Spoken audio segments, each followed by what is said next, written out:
She crossed half a country with nothing but a suitcase, $30, and a name written on a folded letter. She believed she was going to meet her husband. Instead, she was handed over like livestock to settle another man's debt. The man who took her didn't even bother to learn her name. He called her the shipment. And in Coldwater Creek, Wyoming, a town with no sheriff, no justice, and no mercy for women who arrived alone, nobody looked up from their drinks long enough to care. This is the story of what happened next. If this story moves you, drop your city in the comments. I want to see how far Vivian's journey travels. Like, stay with us until the very end. You won't regret it. Me, Part 1. The Bride Who Was Traded Away. The train had been moving for 3 days. Vivian Hale knew every creak of it by the time they crossed into Wyoming. She knew the particular groan the third car made when the track curved east, knew the way the window in her compartment rattled loose in its frame every time the speed dropped below 15 miles an hour, knew the smell of coal smoke and boot leather and the faint, persistent odor of someone's boiled lunch that never quite left the air, no matter how far they traveled from its source. She had memorized these things the way a person memorizes a place they are afraid they will never see again. Not because it is beautiful, but because it is the last familiar thing before the unknown begins. Vivian pressed her forehead against the cold glass and watched the landscape flatten and then rise again into something severe. The Rockies weren't gentle mountains. They didn't ease you into the idea of themselves. They simply appeared on the horizon like a wall someone had built to keep the rest of the world out. And then they got bigger and bigger and bigger until they were all there was. She had been told the mountains were beautiful. She supposed they were, in the way that things can be beautiful and terrifying at the same time. In her lap sat the letter. She had read it so many times the fold lines had worn through the paper in 2 places, and she handled it carefully now, the way you handle something that is already half broken. The handwriting was blunt and functional. A man's handwriting, she'd thought when it first arrived. A man who wrote with his whole hand and not just his fingers. "My name is Robert Aldridge," the letter said. "I'm a blacksmith in Coldwater Creek, Wyoming. I'm a widower of 3 years, no children living. I have a house and a trade, and I require a wife of decent character who is willing to work beside a man rather than behind him. I will not pretend to offer you romance. I offer you stability, a fair partnership, and a life in a place that is hard but honest. If this suits you, write back." It had suited her. She had written back immediately, which embarrassed her a little in retrospect. But she had been living in a boarding house in Providence for going on 8 months by then, working as a seamstress in a garment factory that smelled of turpentine and took a little more of your eyesight with every passing season. She was 24. She was not naive, exactly, but she had perhaps allowed herself to want something badly enough that she had not asked all the questions she should have asked. They had exchanged 5 letters over 6 weeks. Each of his had been brief, factual, written in that same blunt hand. He told her about the town. Small, frontier, supply trains came through twice a month. He told her about his trade. There was demand for good ironwork, he said, and he was good at it. He told her the house had 2 rooms and a stove that worked. He told her to bring warm clothes. He had not sent a photograph. She had asked, politely, twice. He had not replied to that particular question either time, which she had chalked up to practicality. Photographs were expensive, she knew that. And a man who spent his days at a forge probably didn't have patience for photographers. She had not sent one either. Her own face was not remarkable enough to help or hurt her, she figured. Brown hair that did what she told it most of the time. Gray eyes. A nose that had once been described by a mean girl in school as determined. She was not small, and she was not large. She had good hands, strong from years of needle and thread. And she walked fast because she had always been somewhere she needed to get to. She had told herself, this is practical. This is a sensible decision made by a woman who understands her circumstances. This is not desperation. This is resourcefulness. She was still telling herself that when the train began to slow into Coldwater Creek. The station, if you could call it that, was a single wooden platform and a building the size of a large closet with a sign that read, Coldwater CRK nailed above the door, the E having apparently fallen off and never been replaced. The town itself sat about a quarter-mile back from the tracks, a loose collection of buildings that looked like they had been dropped from a height and landed where they landed, and nobody had bothered to straighten them up. Smoke from chimneys, mud streets. 3 horses tied to a post outside a building whose sign she couldn't read from the train.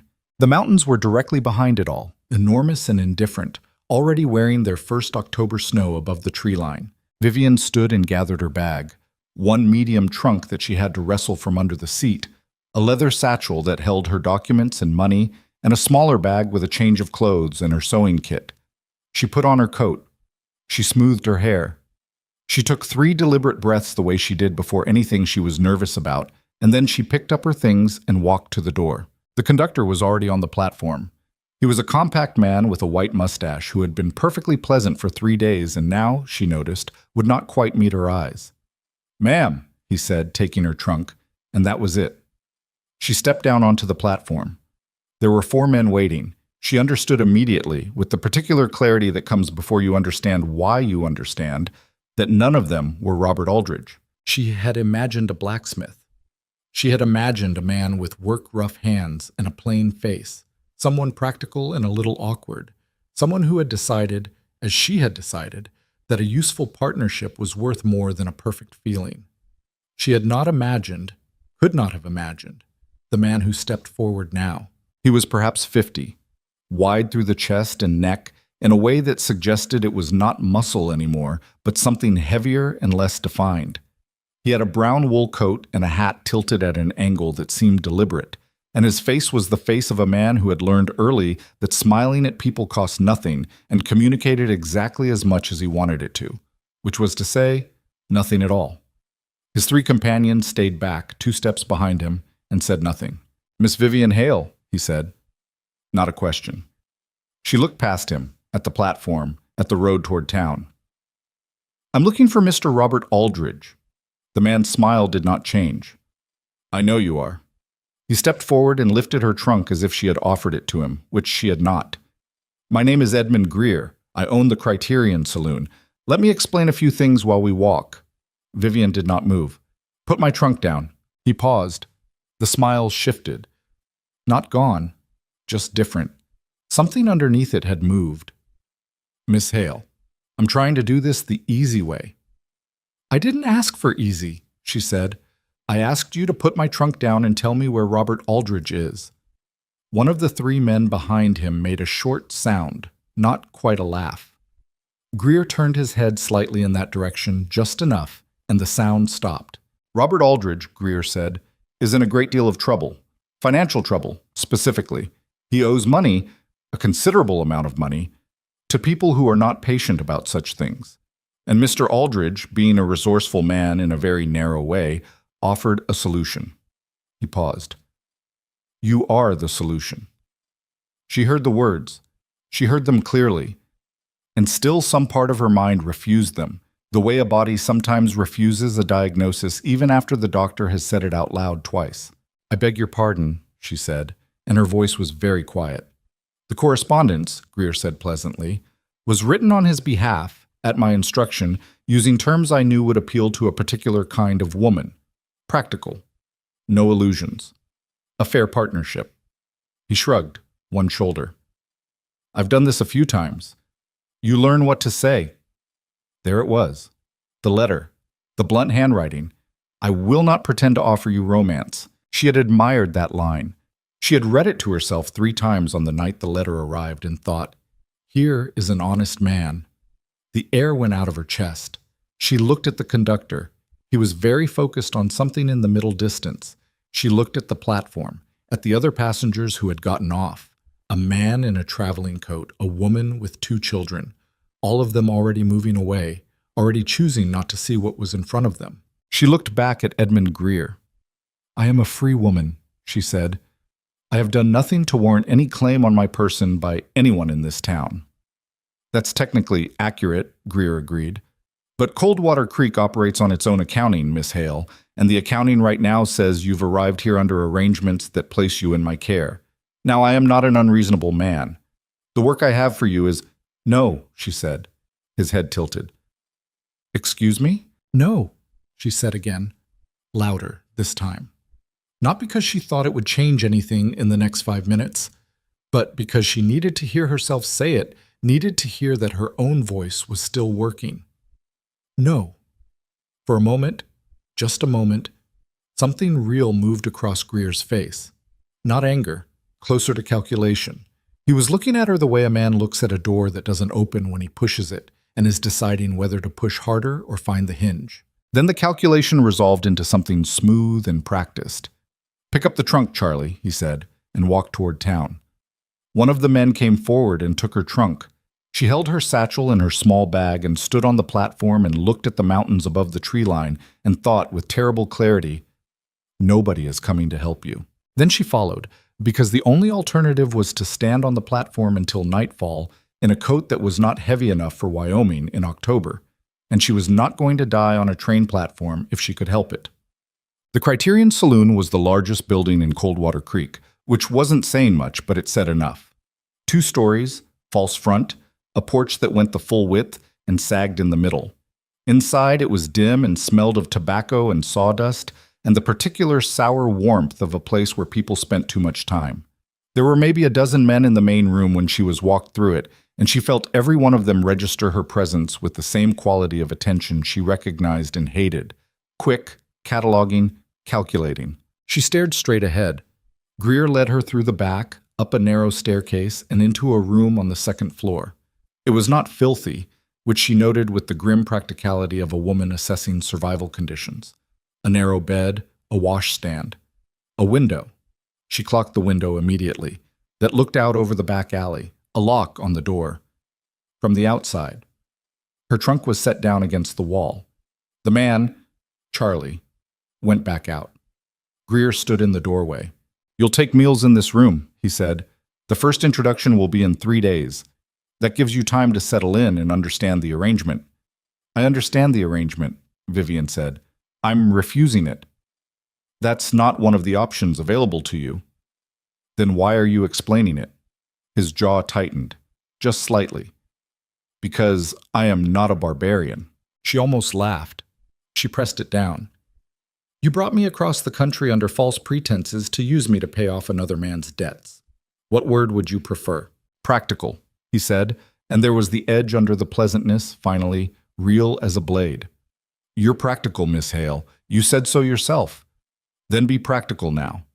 This town has no law.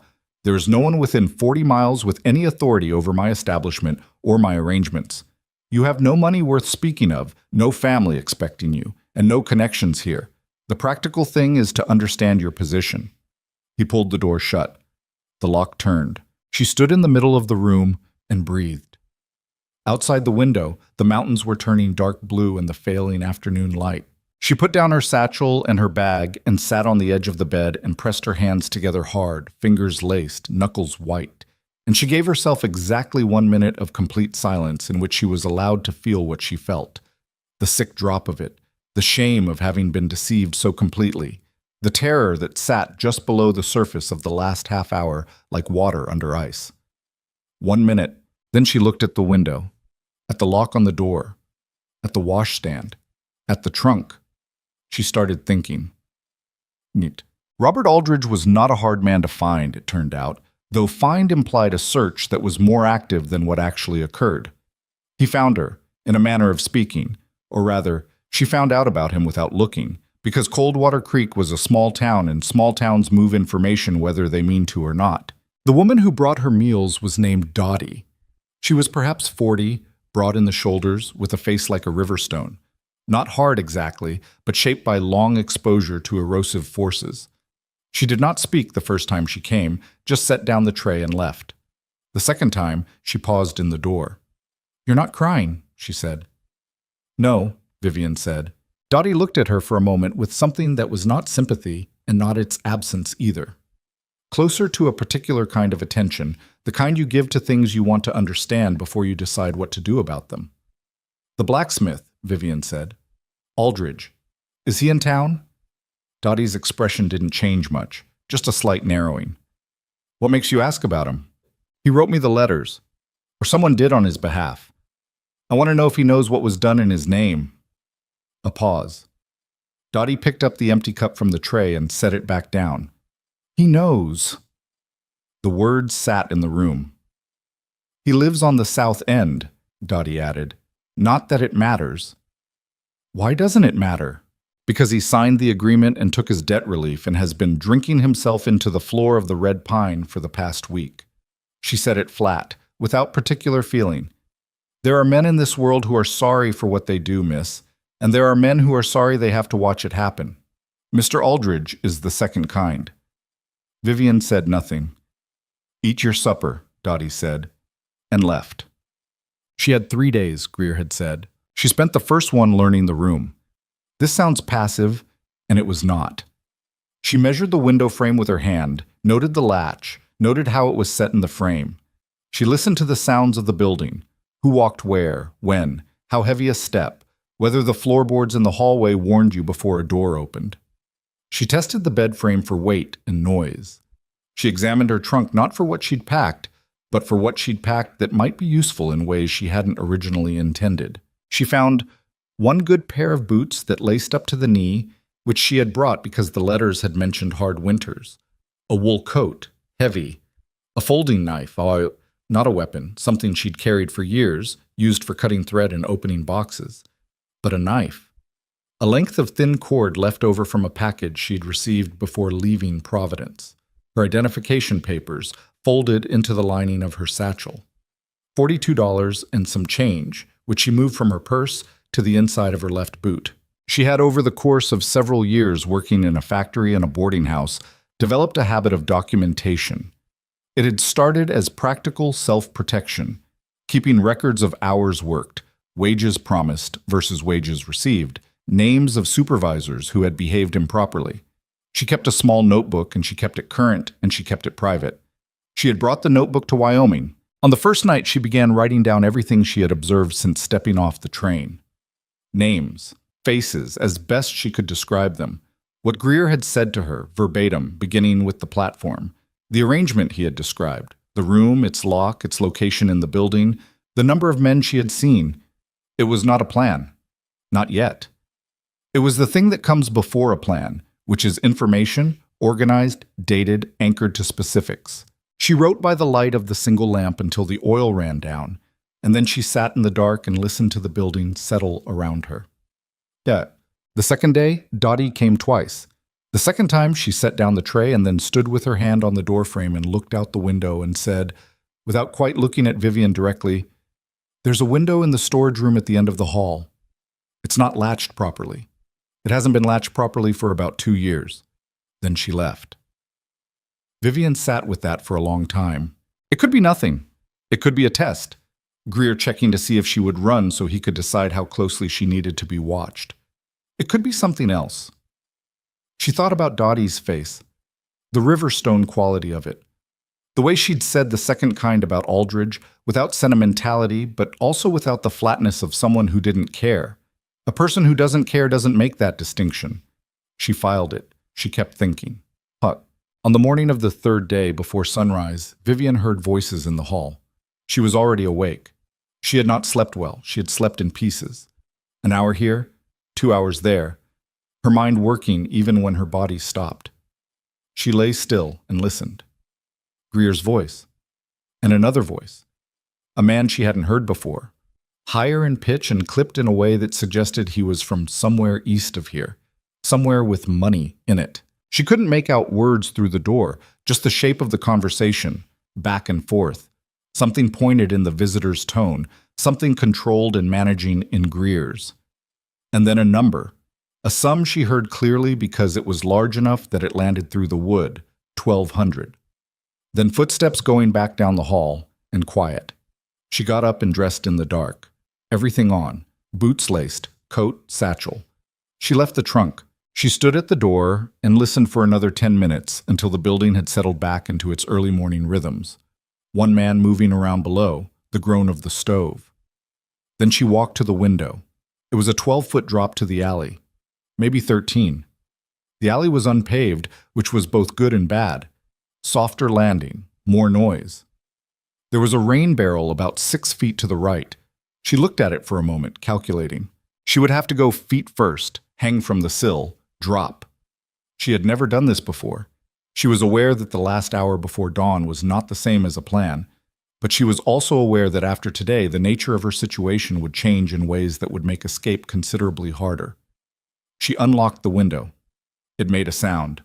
Small, but in the pre-dawn quiet of a wooden building, sounds carry. She froze. 1 second. 2. 5. No footsteps. She pushed the window up slowly and leaned out into the cold and looked at the alley and looked at the drop and took one breath and swung her legs over the sill. The cold hit her face like a slap. Her fingers on the sill were immediate numb. The wood grained and rough under her palms, and she was hanging, her full weight on her arms, and the alley was below her, and she let go. She landed badly. Her right ankle turned on the frozen ground, and she went down hard on her hands and one knee, and she stayed down for a second, pressed against the cold earth, pain shooting up from the ankle, and she held her breath and listened. Above her, the window. In the building, nothing. She got up. The ankle held her weight, badly, but it held. She pressed herself against the back wall of the saloon and moved toward the far end of the alley, away from the street, toward the back of the building and the open ground beyond. The mountains were a dark mass against a slightly lighter sky. Stars still up. She walked. She did not look back. She knew that if she looked back, she would see the building, and seeing the building would make real the fact of what she was leaving and what she was walking toward, and she needed all of her attention in front of her right now. The town ended suddenly, the way frontier towns did. Buildings, and then not buildings, and then open ground, and then pine trees at the edge of a slope that rose toward the white peaks. The trail, if there was one, was not visible in the dark. She was going on direction and instinct, and the logic that up was away, and away was necessary. The temperature was around 20 degrees, maybe less. She had her wool coat and her good boots and her satchel and $42 and a knife and a notebook full of names. She was not equipped for the mountains. She went into them anyway, but it took her about 2 hours to understand that this was going to kill her. The cold she had expected, the steepness she had expected. What she had not adequately accounted for was the snow, which started about a mile in from town, not falling, just already there, 6 to 8 inches on the ground under the trees, and deeper in the open areas between them. Walking through it was an entirely different proposition from walking through winter in Providence, where the snow was cleared from sidewalks, and if it wasn't cleared from sidewalks, you could simply step around it. There was no stepping around this. Within 40 minutes, her feet were wet through her boots. Within an hour, her left hand, the one without the satchel, had passed through cold and pain, and out the other side into something worrying, a numb sensation that went from the fingertips up toward the wrist, and did not reverse when she shoved the hand under her arm and held it there. She kept moving because moving was the only option. The moment she stopped, she understood, was the moment the cold would stop being a problem she was having and start being the last problem she would ever have. She climbed. The trail she'd been following, if it had been a trail and not just a game path, had disappeared under the snow some time back, and she was navigating now by nothing except the slope. Up was away. Away was necessary. She could no longer feel her feet, which was terrifying, and also, in a horrible practical way, slightly better than the stage before, when she had felt them very much. An hour before sunrise, the snow started.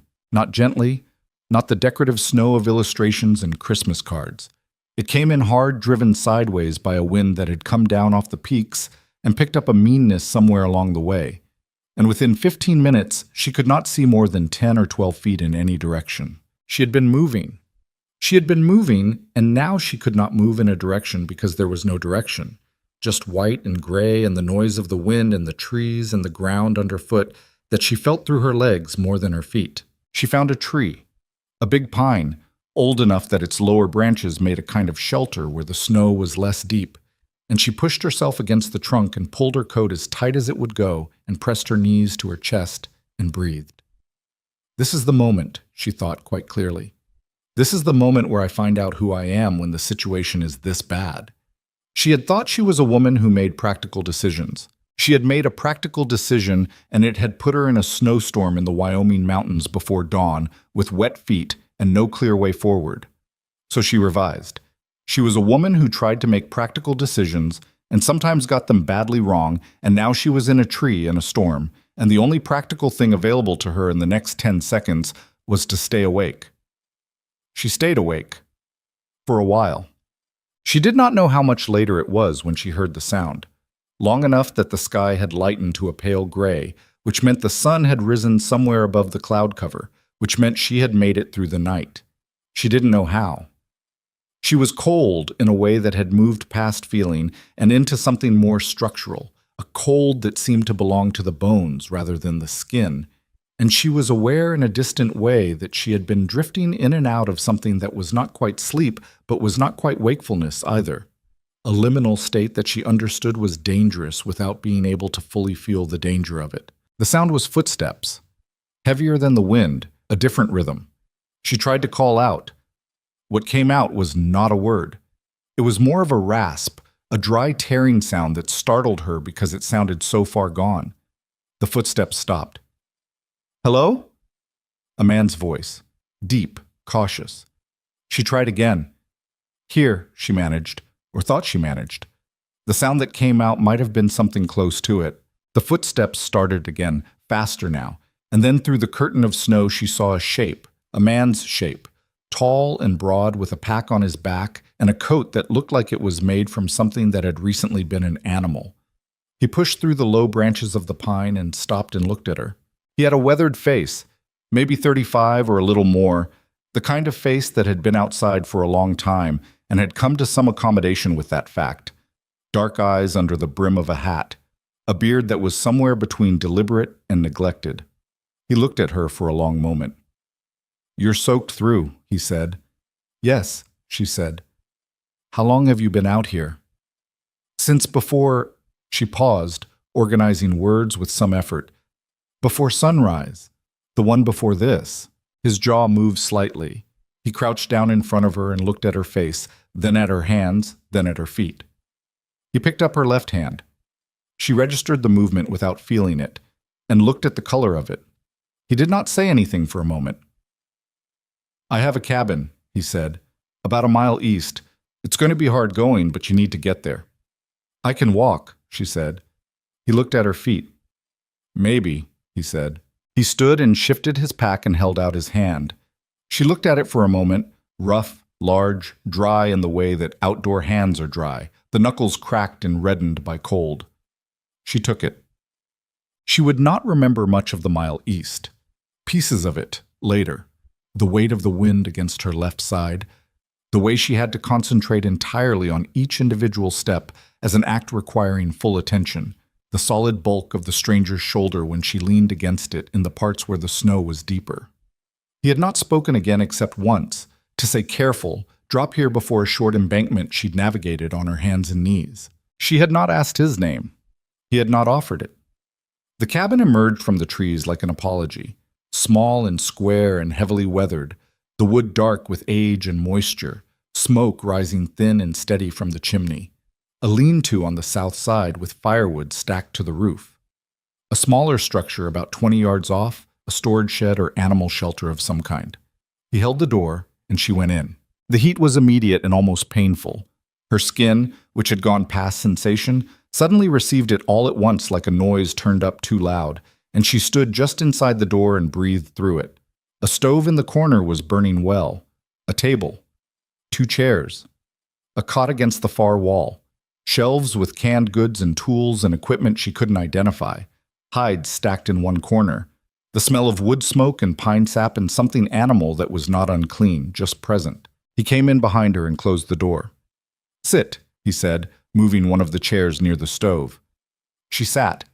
He knelt in front of her and unlaced her boots with the matter-of-fact efficiency of someone doing a necessary thing, and she let him because her hands were not capable of it. Her socks were soaked through. He pulled them off and looked at her feet. "Move your toes," he said. She tried. 2 of them moved on the left foot, more on the right. "Again," he said. She tried again. He said something under his breath that she didn't catch. Then he stood and got a blanket from the cot, wool, thick, worn, and folded it double and set it under her feet to lift them off the floor, and he went to the stove and set a pan of water on to heat. She sat and let the stove's warmth find her by degrees, and she looked around the cabin and she thought, with the clarity that sometimes arrives in the aftermath of the worst of things, "I am alive." It was not a small thing. "What's your name?" she asked. He was at the stove with his back to her. A pause.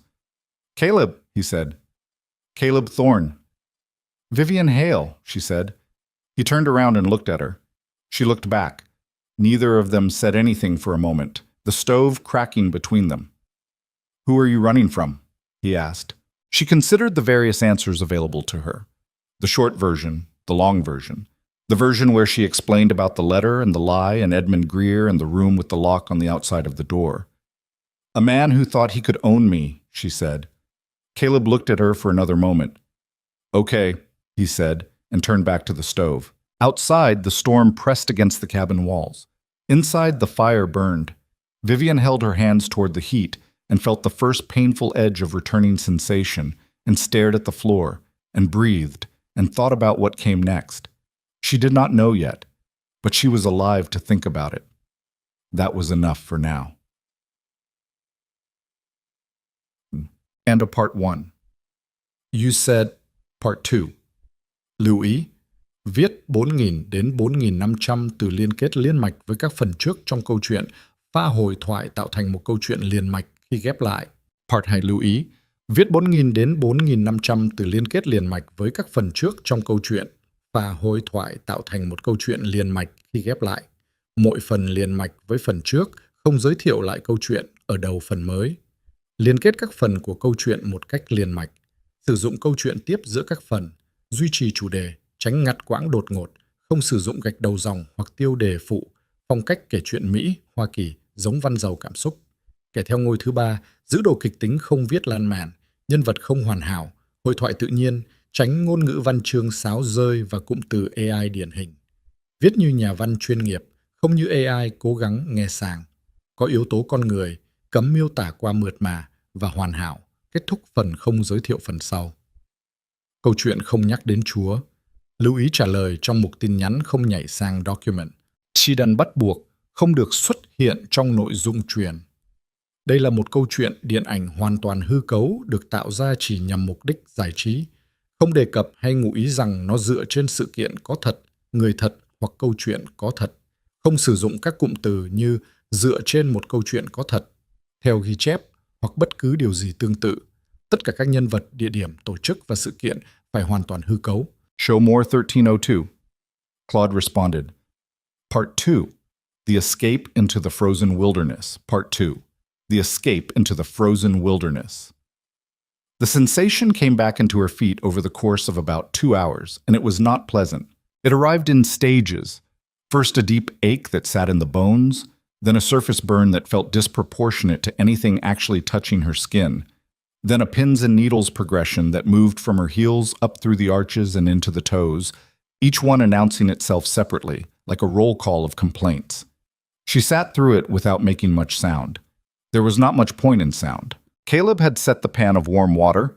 Not hot, she noticed, not hot enough to shock tissue that had been compromised by cold, near her feet and shown her without words how to hold them above the steam rather than submerging them. He had done this the way he seemed to do most things, which was efficiently and without preamble. Then he had moved to the other side of the cabin and found things to occupy himself with, which she understood as a kind of deliberate privacy he was offering her, a way of being present without pressing. She used the time to look at the cabin more carefully. It was a working space, first and foremost. Not a home in any decorative sense, no attempt to make it comfortable beyond the functional. But it was organized, which told her something about the man. The tools hung in the same general area. The food stores were stacked with some logic to them. Hides in various stages of preparation were laid out with care. There was a rifle on the wall, a long-barreled lever action, and below it a row of hooks holding traps of different sizes. The iron cleaned and oiled, not rusted. There was also on the table a single book. She could not see the title from where she sat. "How long have you been up here?" she asked. He was at the back of the cabin, checking something in one of the storage crates. 6 years, give or take. Alone? A pause that lasted about a second longer than necessary. For most of it, she did not push that. There was a shape to the pause that warned her off, the particular quality of a man who has answered a question technically while communicating that the full answer is not on offer. "Do you go into town?" she asked instead. "When I need to." "Coldwater Creek?" "Sometimes. There are other places." He turned around. "Why?" "I'm trying to understand how isolated we are." He looked at her steadily. Right now, with this storm? Completely. He moved toward the stove to check the fire. It'll blow through, day, maybe two. After that, the trail back down is manageable if the snow doesn't drift too bad. And if it drifts bad, then we wait longer. She absorbed that. The men who'll come looking for me, will they know about this cabin? Some people in town know I'm up here. Nobody comes up much. He added a log to the stove, adjusted the damper. What kind of men are we talking about? So she told him. Not everything, not immediately. She was not the kind of person who opened all at once, and she had no particular reason yet to trust this man beyond the fact that he had pulled her out of a snowstorm and was being decent about her feet. But the essential shape of it, Greer, the saloon, the locked room, what had been arranged for her. He listened without interrupting. His face, which was not an expressive face, moved through something during the part about the letters and the platform. Not pity, not quite, but something in the vicinity of it. Closer to the recognition you feel when you hear about a cruelty that you did not witness but can imagine completely. When she finished, he was quiet for a moment. Edmund Greer, he said. You know him. I know of him. He has reach in this part of the territory. He's been operating out of that saloon for about 4 years. Men he does business with have a way of staying in his business. He sat down in the other chair, on the far side of the table. How much does he know about where you went when you left? Nothing, probably. I went through the back window in the dark. The storm was already starting. She looked down at her hands, which were reddened and dry, but functional again. He'll know I went into the mountains because that's the only direction that isn't town. He'll also know most people don't survive the mountains unprepared in October. Yes, she said. He might wait and see. Or he might not. Or he might not, she agreed. Caleb leaned back slightly in the chair and looked at the stove. His hands were on the table, flat, and she noticed again how large they were. The left one with a long, healed scar across the back of it that had the particular look of an old burn. You can stay until the storm passes, he said, and after, until you figure out your next step. The offer was plain.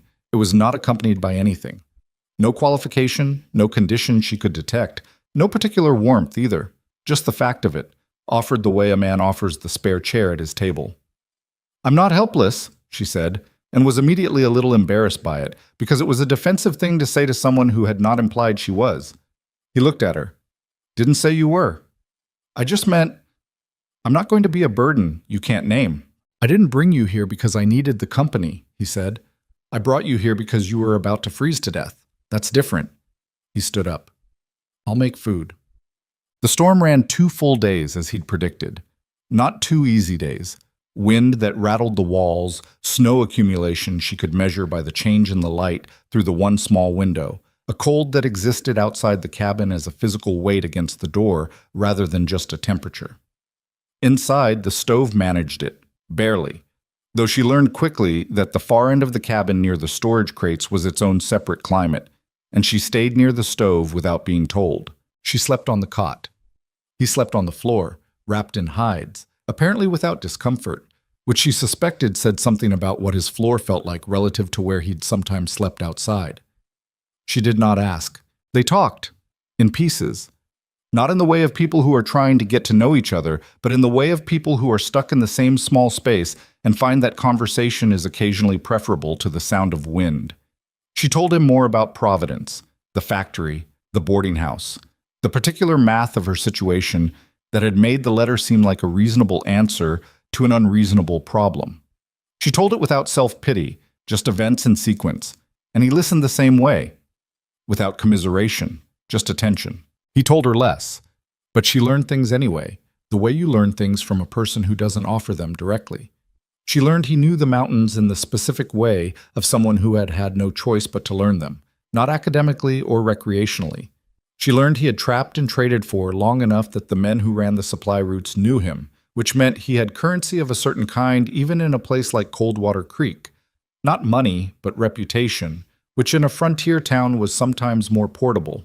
She learned he cooked simply and adequately, which she appreciated more than elaborate cooking because it was honest.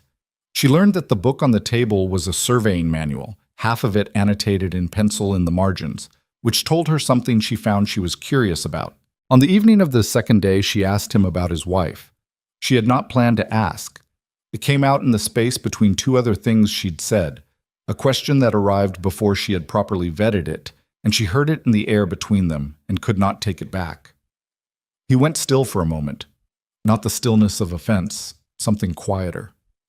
Her name was May, he said. Vivian waited. 3 years ago, nearly 4. He looked at the stove. It was fever. Came on fast. By the time I got to town for a doctor, it was already... He stopped. The sentence didn't need its end. I'm sorry, she said, and meant it without dressing it up. He nodded once, the kind of nod that accepts a thing and sets it aside at the same time. They didn't speak for a while after that. The stove cracked and settled. Outside, the wind had begun, fractionally, to ease. You could tell by the quality of the sound, not louder or softer but less insistent, the way a person's breathing changes when the worst of a pain begins to pass. She looked at the surveying manual on the table.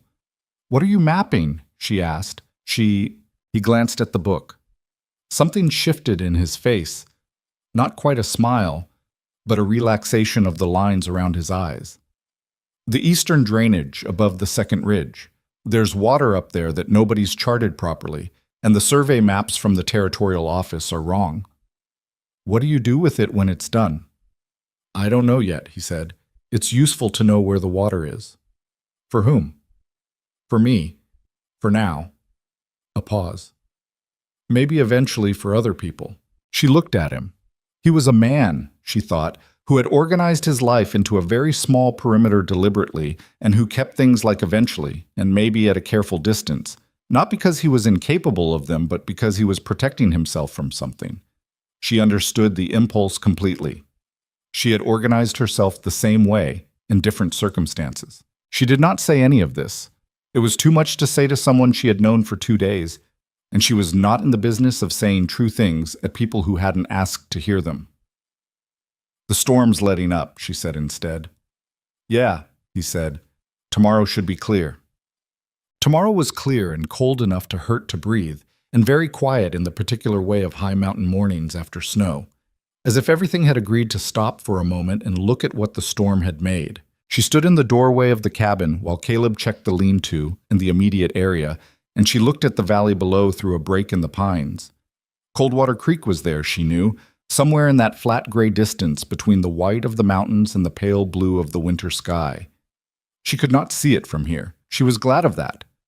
Trail's passable, he said, coming back. Down to the valley is maybe 4 hours in this snow, more if we hit drifts in the lower section. She had been thinking while he said this. She had been thinking, more precisely, about what was at the bottom of that trail. Greer would have men. Greer would have made inquiries. Even if he had decided she was dead in the mountains, the story of her escape would be in the town by now, and a man like Greer did not absorb that kind of story quietly. I'm not going back to town, she said. He stopped. You don't have to go to town. There are other routes. I mean, I'm not going back to the valley. She looked at him directly. Not yet. Not until I've figured out what I'm doing. He read something in her face, or in the set of her voice, and he didn't argue with it. Okay, he said, then come inside. I'll make coffee. Pab. She stayed a week, then 2. It was not a plan so much as a recalibration, a period in which the immediate crisis of survival had passed, and what replaced it was the longer, harder work of figuring out what survival was going to look like going forward. She helped where she could, which was more places than she'd expected. She was not experienced in the particulars of mountain life, but she was competent with her hands and quick to learn the logic of things, and she did not waste Caleb's time by pretending otherwise. She helped with the hide preparation, which was unglamorous and smelled exactly as you'd expect. She improved the chinking on the north wall where cold air was coming through, using a mixture of clay and fiber she found him working with, and just continued when he went to check the trap lines. He came back and looked at it without comment, but the next day he showed her where the additional clay was stored. She also kept writing in her notebook. What had begun as a survival record, names, dates, what she'd observed, had grown into something more deliberate. She had, in the 2 days she'd spent locked in the Criterion before her escape, had access to more information than she'd realized in the moment. She'd heard voices through the floor. She'd heard the conversation the morning of her escape. 1200, the visitor's clipped Eastern voice, and now thinking through it carefully and adding it to what Dottie had told her, what she'd observed of the men in the saloon, the way Greer had spoken about arrangements and accounting, she began to see the shape of something larger than one saloon owner in one frontier town. She talked to Caleb about it on the 10th day, after supper, when the lamp was lit and the dark was fully down. She laid the notebook on the table and turned it so he could see what she'd written. He read it slowly.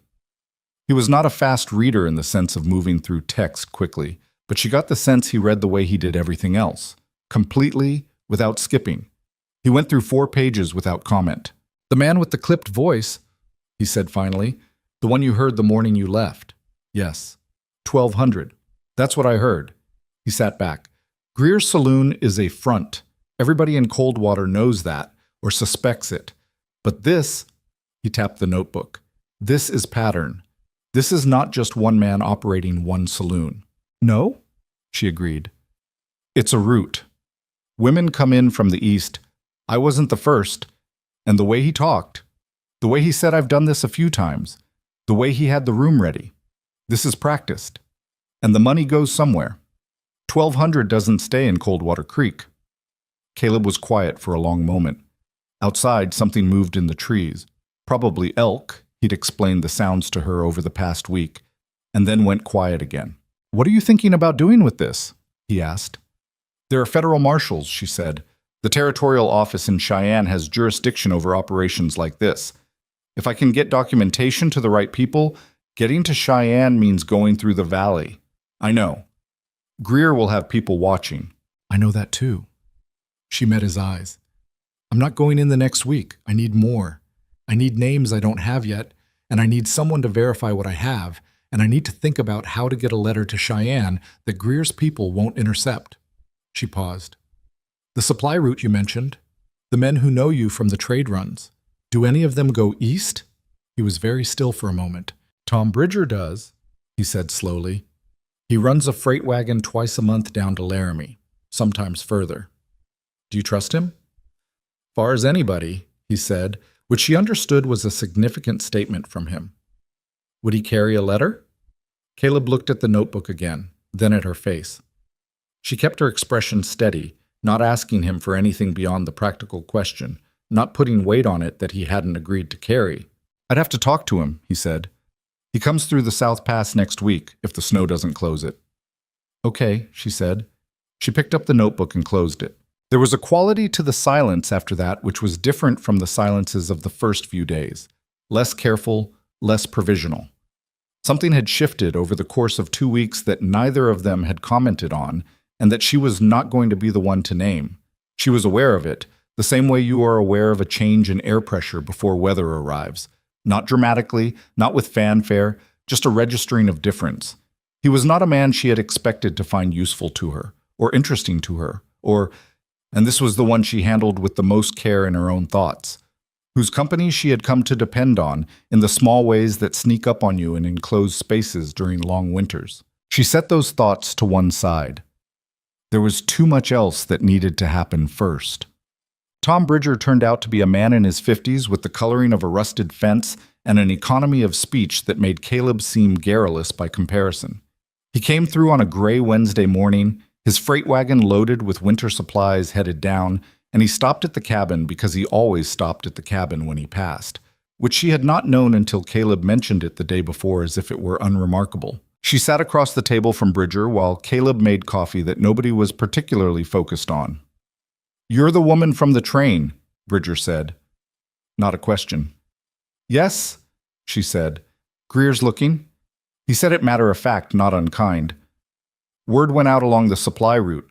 He told people you were unstable, that you'd had some kind of episode." "Of course he did," she said. "Most people don't put too much stock in what Greer says, but some do." He looked at her hands on the table, then at her face. "What do you need?" She had prepared for this.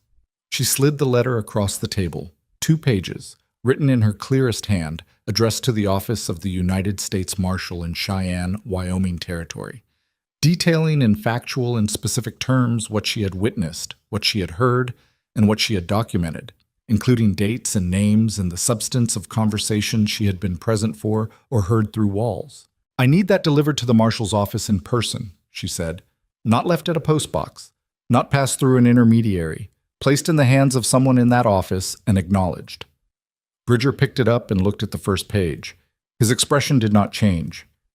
"There'll be a response eventually," she said. "I don't know how long, but when there is, I'll bring it up," he said. "If Caleb will have me stop again." "Always," Caleb said from the stove. Bridger folded the letter and put it inside his coat, in what appeared to be a specific inner pocket, one of several, she noted, which suggested he was not unaccustomed to carrying things that needed to arrive safely. He stood and picked up the coffee cup and drank the rest of it standing. "You know this rattles a cage that's got some size to it," he said.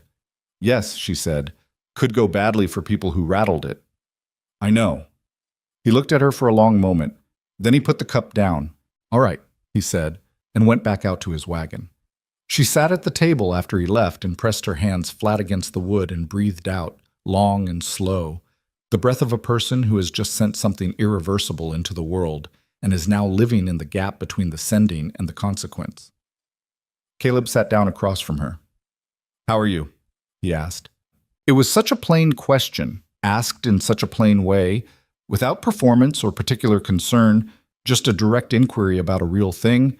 She found it unexpectedly harder to answer than it should have been. "Scared," she said, which was true. "And better for having done it," which was also true.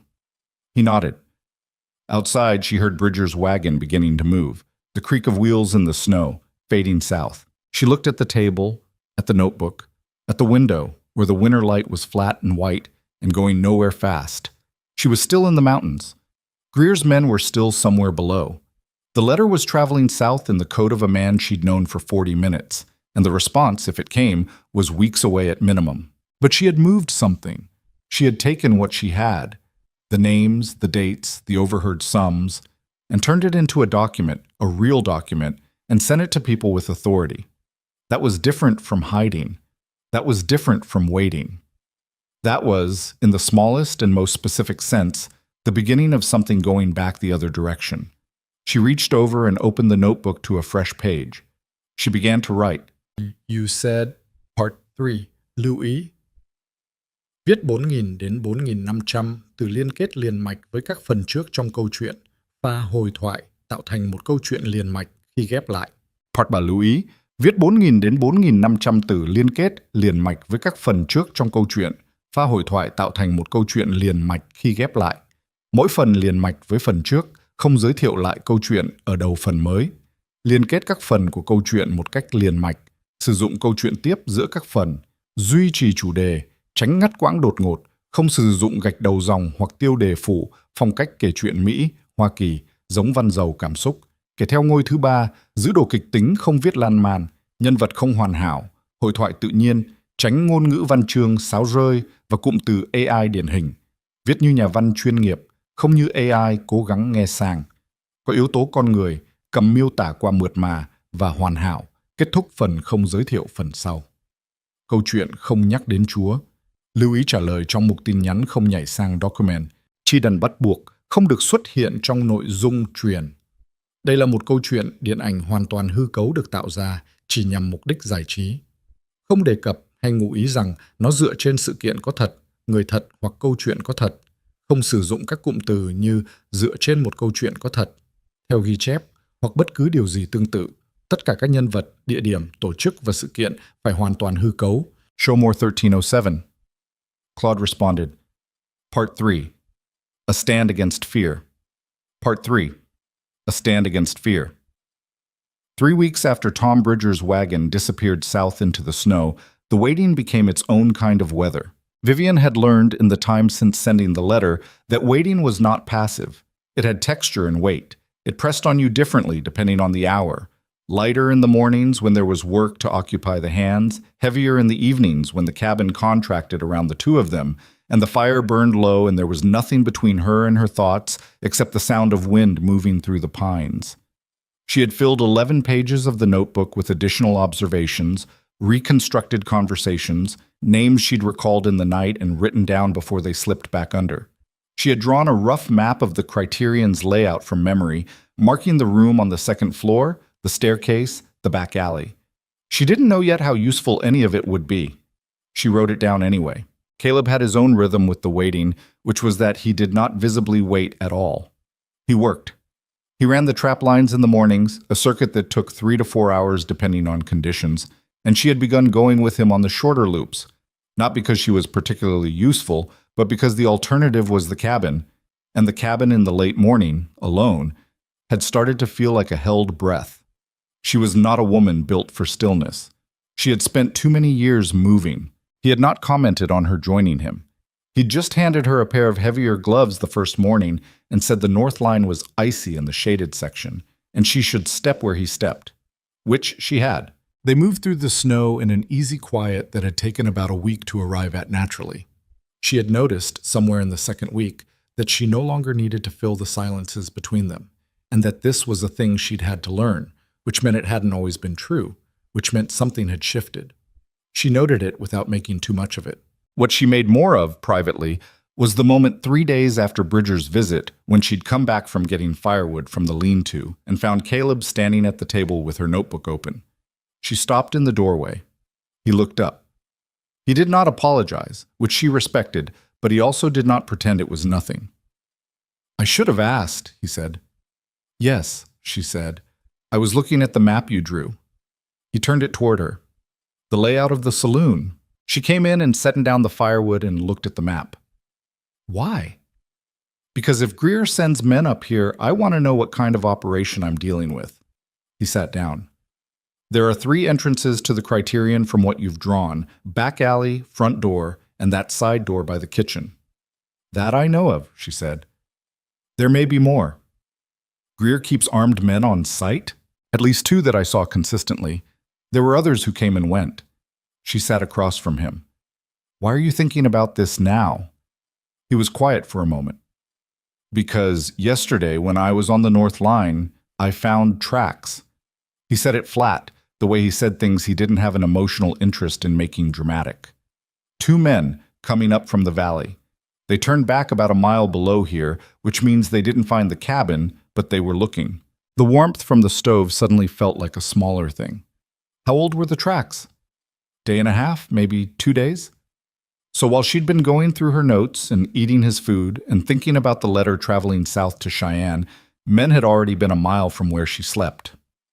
"You didn't tell me yesterday," she said. "No." "Why?" He met her eyes. "Because I wanted to think about it first, and there was nothing you could have done about it last night anyway." She pressed her mouth together. It was not a satisfying answer. It was also, she had to admit, a practical one. "Don't do that again," she said. "Whatever you're deciding to spare me from, don't. I need to know what's happening." Something moved in his expression. Not quite agreement, not quite resistance. More like a man who has been operating alone long enough that the logistics of informing another person have become genuinely foreign to him and he is recalibrating. "All right," he said. "Thank you." Tech. They moved the conversation about what to do into the practical, which was where both of them were most comfortable. The cabin had one real defensive advantage, which was that approaching it through the trees from any direction below was slow and loud in the snow. You could hear people coming before you could see them. It had 2 real defensive problems, which were that it was a single structure with limited exits and that it was made of wood. Caleb did not say the second problem out loud. He didn't need to. She had already thought it. A man who wanted to solve his problem and was not concerned about the particular method of solving it could solve it with fire and stand back and wait. "If they come," she said, "what do you do?" He was looking at the rifle on the wall.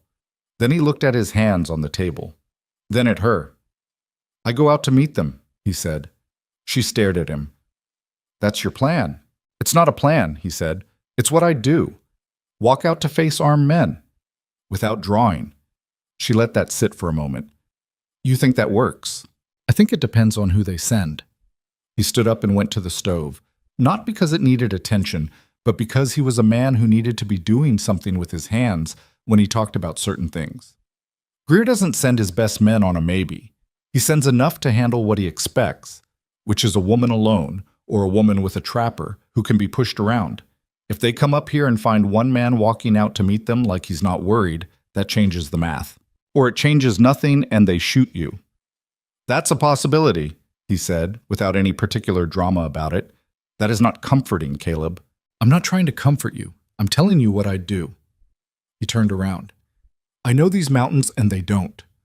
I know that some of Greer's men have worked for other people out here, and some of those people know me or know of me. Reputation is a currency up here. It buys you things money doesn't. He paused. And men who are sent to do a job by someone like Greer are not usually men who want to die for that job. They want to get paid and go home. If the situation stops looking like an easy job, most of them recalculate. She absorbed this. It was not an unreasonable theory. It was also, she thought, a theory that a person could be fatally wrong about exactly once. And if they don't recalculate? She asked. He was quiet for a moment. Then we need another option. Yes, she said. We do, wow. The other option took shape over the following days the way the cabin's horizon did in clear weather, gradually, as conditions allowed. She knew the mountains immediately above the cabin better now than she had 3 weeks ago, which was still not well, but well enough. There was a secondary ridge about 40 minutes up the slope behind the cabin, accessible by a narrow path through the rockfall that Caleb used sometimes when he was checking the upper trap lines. From the ridge, there was a clear line of sight back down to the cabin and a good portion of the approach trail. It was cold up there and exposed, but it was also invisible from below if you stayed low. If men come, she said, and you go out to meet them at the front, I can be on the ridge. With what? He asked. Not dismissively. He was genuinely asking. She thought about this. The rifle. You shoot? Reasonably. He looked at her steadily. Define reasonably. I grew up with a father who hunted. I haven't shot in about 5 years. I'm not good enough to hit a man at distance under pressure, but I could make noise and I could hit something closer if I had to. She paused. What I'm more useful for up there is as an observer. If something goes wrong, if the situation changes and you can't see it, I can see it from the ridge. He thought about this. She could see him working through it the way he worked through the trap lines, methodically, accounting for each point. There's a signal, he said. If I need you to come down, I'll... He paused, looking around the cabin, and picked up a small metal cup from the shelf. I'll put this on the post outside the door. If it's on the post when you come back, things are handled. If it's not, don't come into the open. It was not a sophisticated system. It was functional, which was better. And if things go very wrong, she said, head east along the ridge. About 2 miles, there's a drainage creek that runs down to the South Pass Trail. Follow the creek south and you'll hit the main trail to Laramie in about 4 hours. Don't stop moving. She memorized this without writing it down. Some things you don't put on paper. The men came on a Thursday. She knew it was Thursday because she had been keeping careful track of the days in her notebook since Bridger's visit, partly out of habit, and partly because she wanted to know precisely how much time had passed when she eventually had to account for it to someone official. 31 days since the letter went south. 31 days of waiting and working and watching the trail below the cabin from the window. It was mid-morning, clear and cold. The sky, that particular hard blue of high-altitude winter days when the air has no moisture in it and everything at distance looks closer than it is. She was at the table with her notebook and Caleb was outside splitting wood when she heard him stop. She was at the window before she had consciously decided to move. 4 men on horseback, coming up the trail from the valley. Still perhaps a quarter-mile below, but on the open section of slope where the trees thinned and you could see the trail for a good distance. They were moving at a walk, which meant they were not in a hurry, which meant they had not yet seen the cabin. She picked up the notebook and the satchel. She had a practiced 30-second version of this, everything necessary into the bag in order. And she checked the ammunition in her coat pocket, and she took the rifle from the wall and went to the door. Caleb was standing with the axe still in his hand, looking down the slope. 4, she said quietly. I see them. I'm going up. He turned and looked at her. There was something in his face that she had not seen before, or had not read correctly before. Not fear, because she was increasingly confident that fear was not an emotion Caleb Thorne experienced in its ordinary form. Something more like the specific focus of a man who has reduced everything extraneous and is looking at what is actually in front of him, including her. Be careful on the icy section, he said. I know, she said. She went. The path up to the ridge was 40 minutes in good conditions. She made it in 30, pushing hard on the lower section and slowing only where the rock was genuinely treacherous, where the ice was thick over the granite and a fall would not be a minor event. She did not look back. She focused on the path, on her footing, on breathing evenly and not burning her legs out before she had to. She reached the ridge and went to her stomach in the snow, below the crest, and looked down. The four men had reached the edge of the clearing below the cabin. They had stopped. She could see their horses' breath from this distance, white puffs in the cold air. She could see the shapes of the men, one large, one lean, two she couldn't distinguish at this distance. They were not moving. They were looking at the cabin. At the cabin door, Caleb walked out. He did not have the rifle. He did not have the axe. He walked out of his front door with his hands empty and stood in the cleared area in front of the cabin and looked at the four men on horseback the way a man looks at weather. Noting it, not particularly worried about it, she watched him through the cold air and felt something twist in her chest. From the ridge, she could see the shape of the confrontation without hearing most of it. She watched the lead rider, larger than the others, on a gray horse, walk his mount forward about 30 feet while the other three held back. She watched him speak. She watched Caleb stand without moving, without tension she could read from this distance, and respond. She watched the rider's horse shift and sidestep, which was the horse reading something in the rider's body that the rider was trying not to show. The conversation went on for several minutes. At one point, the large man on the gray horse gestured toward the cabin, and Caleb turned his head in that direction without fully turning his body, a gesture of casual acknowledgement, and then turned back and said something. At another point, one of the three men in the back moved his hand toward his side, and Caleb looked directly at him, just looked, and the man's hand stopped and came back. She had her finger outside the trigger guard, which was correct. She was not going to shoot anyone at this distance under these conditions. That was not what she was here for. What she was here for was watching. And what she watched over the course of the next 10 minutes was the confrontation's geometry change. The large man on the gray horse spoke less and listened more. One of the three in back turned his horse slightly sideways, which was not an aggressive posture. Another one seemed to be looking at the trees rather than at Caleb.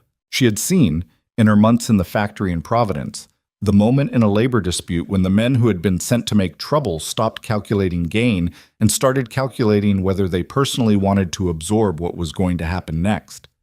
It looked the same here. Different circumstances, same human arithmetic. The large man on the gray horse said something final, short. Caleb responded with something equally short. The large man turned his horse. All four of them rode back down the trail. She stayed on the ridge for another 20 minutes, watching the trail until she was certain they were not circling or splitting up. Then she watched Caleb go to the post outside the door and put the metal cup on it. She came down. Her legs were shaking slightly by the time she got back to the cabin, though she was not certain whether that was exertion or the aftermath of 30 minutes of sustained focused tension, the kind that sits in the body and doesn't announce itself until the thing requiring it is over. Caleb was inside, at the stove. "Tell me," she said. He handed her a cup of coffee. She took it and stood. The big one was a man named Cord. He works enforcement for Greer mostly. We've crossed paths before. He poured his own cup. "He was told you were a runaway with no legal standing and that I was harboring stolen property." She felt the familiar cold anger that phrase produced. And I told him that I was a free man on my own land, and that anyone standing in my clearing without an invitation was the one with a legal problem. He sat down. I also told him that I'd filed a land claim with the territorial office 2 years ago, and that anyone who burned structures on a filed claim was looking at federal consequences. "Have you?" she asked. "Filed the claim?" "Yes." "That was what stopped them?" He was quiet for a moment, turning the cup in his hands. "Partly. Cord's not a stupid man. He knows this situation has gotten complicated. A woman who ran, documentation potentially going to Cheyenne, a man with a filed claim, and a reputation in the territory who is clearly not going to be moved. That's not the simple job he was sent to do." "But it's not over," she said. No. Greer's not going to accept this and go back to business." He looked up at her. "Cord will report back that it's complicated. Greer will decide whether it's worth escalating. Given what you said is in that letter, if Greer has any sense, he'll know that every day this continues increases his exposure. She held the coffee cup and looked at the window. The afternoon light was long and gold on the snow outside. He doesn't know what's in the letter, she said slowly. He doesn't know how much I documented. He thinks I'm a woman who ran scared into the mountains. He doesn't know I spent my first 2 days in that room listening and writing everything down. That's right. So he's managing what he thinks is a runaway embarrassment, not a liability. She paused. The moment he realizes the difference, his calculation changes. Yes, Caleb said, which is why the letter needs to have gotten to Cheyenne by now. She did the math in her head. Bridger had been gone 31 days. Laramie was perhaps a week south on the freight route. Cheyenne further. A response, if it was coming, would need to travel back the same route. If Bridger runs his route on schedule, she said, he'd be coming back north in the next week or two. Yes. And if the marshals responded quickly, that's a considerable if, Caleb said. I know. She sat down across from him. Her legs had stopped shaking. The coffee was helping. I know it is. He looked at her for a long moment. There was a quality to the way he looked at her that had changed over the course of the past weeks, and she was aware of it in the way you are aware of light changing. Not suddenly, not dramatically, but cumulatively, until the room looks different than it did and you can't point to exactly when it shifted. You were good today, he said, on the ridge. I didn't do anything. You stayed still and you watched and you didn't do anything when doing something would have made it worse. He said it simply, as a fact. That's harder than it sounds.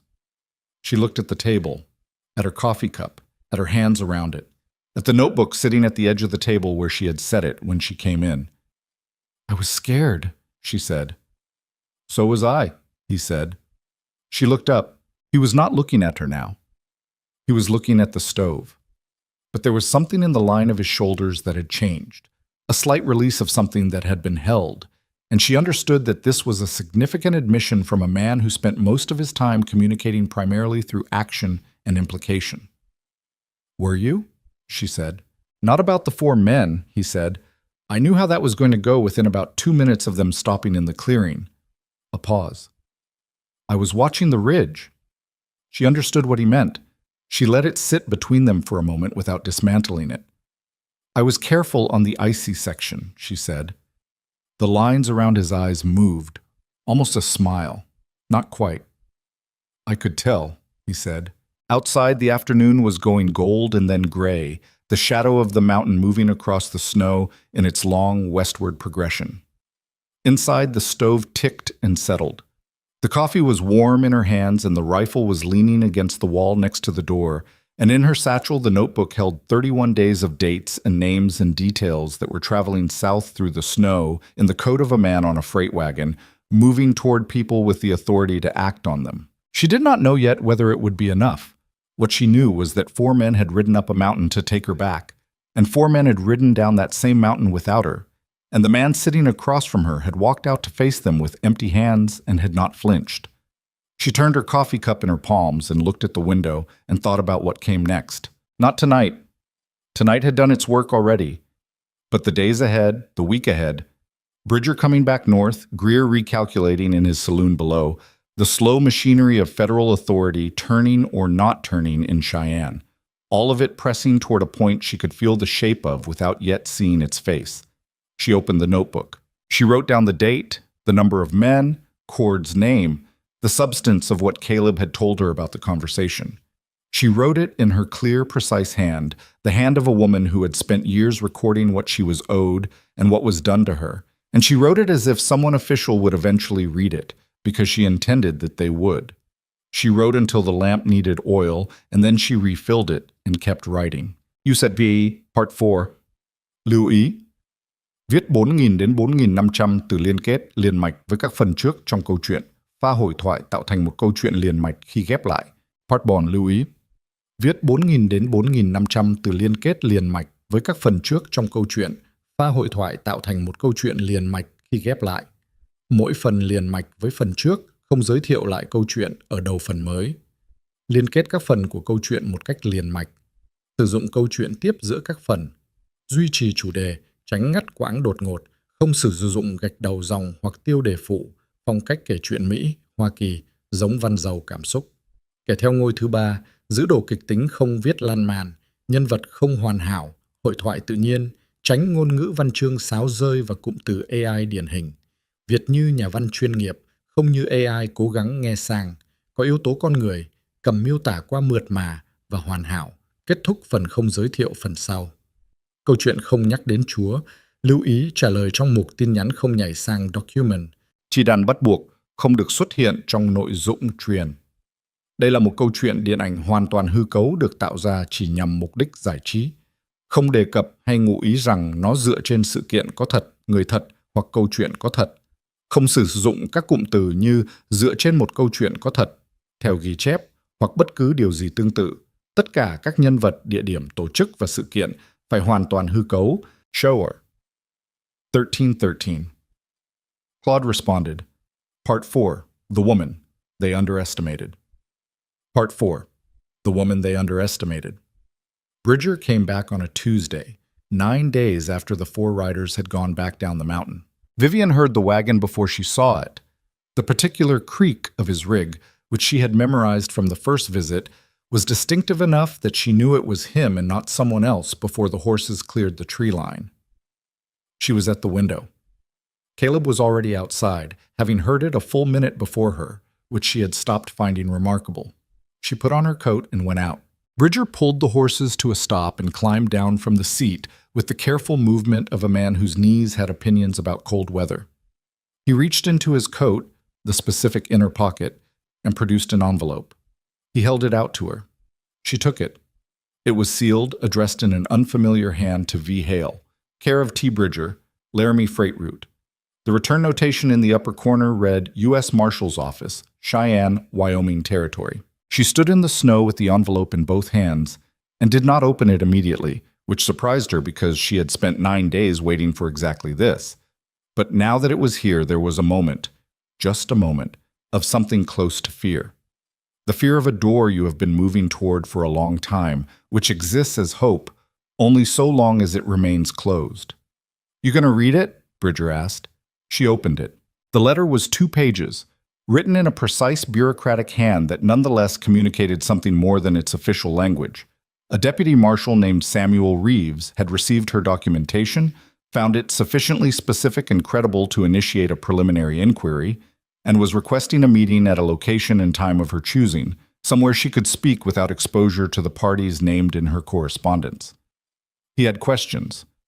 He also had, attached to the second page in careful handwriting, 3 names she had not given him, names of men in Cheyenne and Laramie connected to the same operation, which told her 2 things.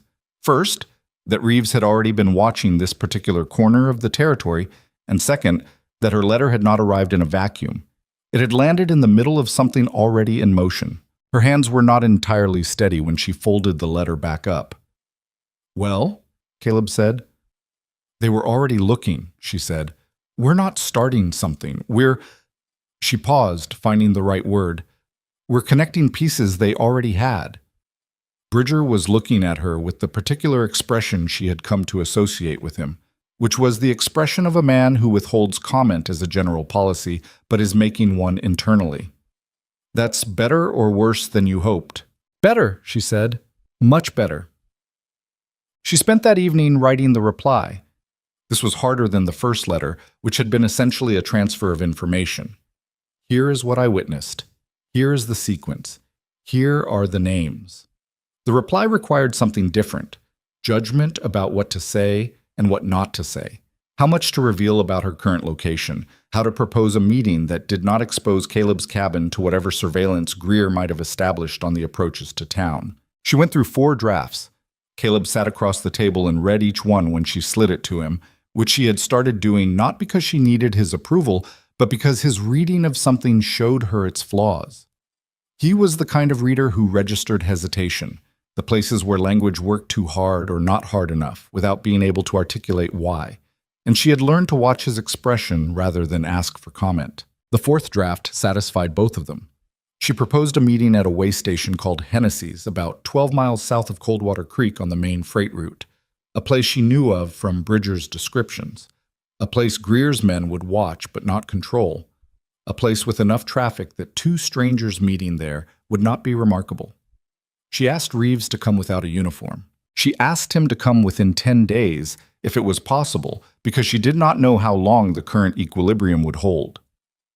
Bridger took the letter south on Wednesday morning. The 9 days between Cord's visit and Bridger's return had changed something in Caleb's cabin, and the days after the letter changed something further. She was not entirely certain she could have named it, the change. It was more of a cumulative thing, the way water changes stone not by force but by sustained presence. She had been in this cabin for nearly 6 weeks by now. She knew which floorboards creaked near the stove. She knew that Caleb woke before first light regardless of the season, and that the first 20 minutes of his morning were silent in a way that was clearly not hostility, but was clearly also not yet ready for conversation, and she had adjusted to this without him having to ask her to. She knew he checked the north wall chinking every few days, feeling for drafts with his palm, a habit so routine he probably didn't notice he was doing it anymore. She knew the scar on his left hand was from a trapping accident years before May, not from the time with May, which she had wondered about in the early days without asking. She knew, and had known for some time, that she was not going to leave this place the same person who had arrived in it. She was not sure yet what that meant for what came after. She was trying not to think about what came after until after had a clearer shape, but it sat in the room with them, that question, the way certain conversations sit in a room before they're spoken, present, weighty, both people aware of it, neither one quite ready to pick it up. On the third day after Bridger's second visit, Caleb came in from the morning trapline and sat down at the table and said, without preamble, "When this is done, what do you want?" She looked up from the notebook. "What do you want?" he said again, not impatiently, just repeating the question as a genuine inquiry. Not what you're trying to stop, what you actually want. She put the pen down. It was a harder question than it appeared. She had spent the last 6 weeks so focused on the mechanics of survival and resistance. The letter, the ridge, the notebook, Reeves, the next step, and the next. That what she wanted, the thing underneath all of it, had not been something she'd spent much time with. "I want a life I built myself," she said finally. "Not one somebody handed me, and not one somebody else decided I should have." She paused. "I want to not be afraid when I hear men on horseback." He nodded. "What do you want?" she asked. He was quiet for long enough that she thought he was going to not answer, which would have been fine. She would have accepted that. Then he said, "I'd gotten used to it being just me. I'm not sure I knew that was a want rather than a fact until about 3 weeks in." She looked at him. He was looking at the table. He was not a man who made that kind of statement easily. She knew that. It had cost him something to say, and she was not going to treat it casually. "3 weeks in," she said, "I was still trying to figure out whether you were going to expect something from me because you'd helped me." He looked up. Something moved across his face that was close to discomfort. "Did I give you reason to think that?" "No," she said. "You didn't. That was the thing I had to figure out." Another quiet. Outside, a wind was moving through the upper pines, a high, clean sound that meant the sky was clear above the tree line. "I'm still not sure what I'm doing here," she said, meaning it honestly, not as complaint. "I mean, in the large sense, where I go after, what the life looks like." "You don't have to know yet," he said. "No," she agreed. "I don't." She picked up the pen again. He got up and went back out to finish the late morning work. But something about the quality of the afternoon was different from the morning, lighter in a way that had nothing to do with the weather, and she wrote 3 more pages in the notebook and meant every word of them. Reeves came on the 8th day, which was faster than she'd expected, and told her something about how seriously he was taking this. She saw him first at Hennessy's from across the room, a man of perhaps 45, medium height, the kind of compact solidity that you see in men who have done physical work their entire adult lives and whose bodies have settled into a permanent readiness that isn't aggressive, just present. He wore civilian clothes as she'd asked, a brown wool coat, plain hat. He was drinking coffee at a corner table and reading what appeared to be a survey map, which was a reasonable thing for a man at a way station to be doing. Caleb sat one table over with his back to the wall. He was also drinking coffee. He also appeared to be reading, which was more unusual for him and showed in the slightly effortful quality of the posture. She sat down across from Reeves. He looked at her face. She looked at his. He had steady dark eyes and a jaw that had been broken at some point in the past and healed slightly crooked, and he looked like a man who made accurate assessments of people quickly and was usually right. "Miss Hale," he said, "Deputy Marshal Reeves. You look better than I expected, given the circumstances." He said it as an observation, not a compliment. "The circumstances have been somewhat better than they started," she said. She put the notebook on the table. She had transferred all of it, everything from Providence through the train ride through the platform and the room and the escape, into a clean copy in the past 3 days, organized chronologically, cross-referenced where names appeared more than once. She pushed it across the table to him. He opened it and looked at the first page, then the second. Then he went back to the first page. "This is thorough," he said. "I kept records in my previous employment," she said. "Factory work. You learn to document what happens to you." He read for several minutes. She waited without filling the silence, which was difficult and which she managed. "The man with the Eastern voice," he said eventually. "The one you heard through the floor, the 1200. "I didn't see him. I only have the voice." "Clipped, you said." "East Coast, I thought. Money in it." Reeves nodded slowly. "We have a name that fits. A man from Philadelphia who has been traveling the territory for the past 2 years under different business pretenses. He's appeared in 3 other locations where we've had reports of similar operations." He closed the notebook. "Your documentation places him at the Criterion in October of this year, which we did not previously have." "Will that hold up?" she asked. "With your testimony?" "Yes." He looked at her steadily. "You understand what I'm asking when I say testimony?" "I'll testify," she said. "I'll come to Cheyenne. I'll appear before a federal court. I'll say everything in this notebook out loud in front of whoever needs to hear it. That was always part of this." Something in his expression adjusted, a slight relaxation, a confirmation of something he'd been checking for. "Good." He picked up his coffee cup. "I need to ask you about the night you left, the back window." She told him again, verbatim, as she had written it in the notebook, the sequence from the sounds through the floor, through the drop to the alley. He listened and asked 2 specific questions about timing, the pre-dawn conversation she had partially overheard. She answered both with what she knew and was clear about the boundaries of what she didn't know. "The woman named Dottie," he said. "Who told you about the unlocked window?" "I don't know her last name. I don't know how long she's worked there or under what arrangement." "We'll find her," he said. "If she's willing, she's a witness to the internal operation. That's significant." "Don't." Vivian stopped, restarted. "Be careful with her. She helped me without knowing for certain what I would do with it. She may not have understood the full scope of what she was involved in." Reeves looked at her for a moment. "We treat witnesses with appropriate consideration, Miss Hale." "I'm sure you do," she said. "I'm asking you to remember she was in that building under her own set of circumstances." He inclined his head in acknowledgement. They talked for another 40 minutes. He had specific questions about the room's location, the layout she had mapped, the men she had identified by name versus description. She answered everything she had and was precise about the boundaries between what she knew directly and what she had inferred. At one point, he glanced at Caleb's table and she said, "He knows everything I've told you. He's been my witness to the event since October." Reeves looked at Caleb. Caleb looked back. Not hostile, but not deferential. The look of a man who is being assessed and doesn't particularly mind and doesn't particularly need to manage the outcome. "You filed a land claim," Reeves said. 2 years ago," Caleb said. "Territorial office in Cheyenne has it." "I know," Reeves said. "I checked." A short pause. Then something that was almost an acknowledgement passed between them. The way it passes between men who are both accustomed to operating in territory without infrastructure and who recognize that quality in each other. Reeves turned back to Vivian. "Here's what happens next," he said, and laid it out with the flat practicality of a man who has done this before. A federal warrant for Greer's arrest, which he already had the documentation to obtain and which he expected to be issued within the week. A coordinated operation involving marshals from Cheyenne and Laramie, coming into Coldwater Creek from 2 directions simultaneously, which would prevent the kind of advance warning that had allowed operations like this to survive previous inquiries. The man from Philadelphia, separately tracked and apprehended as part of a wider investigation.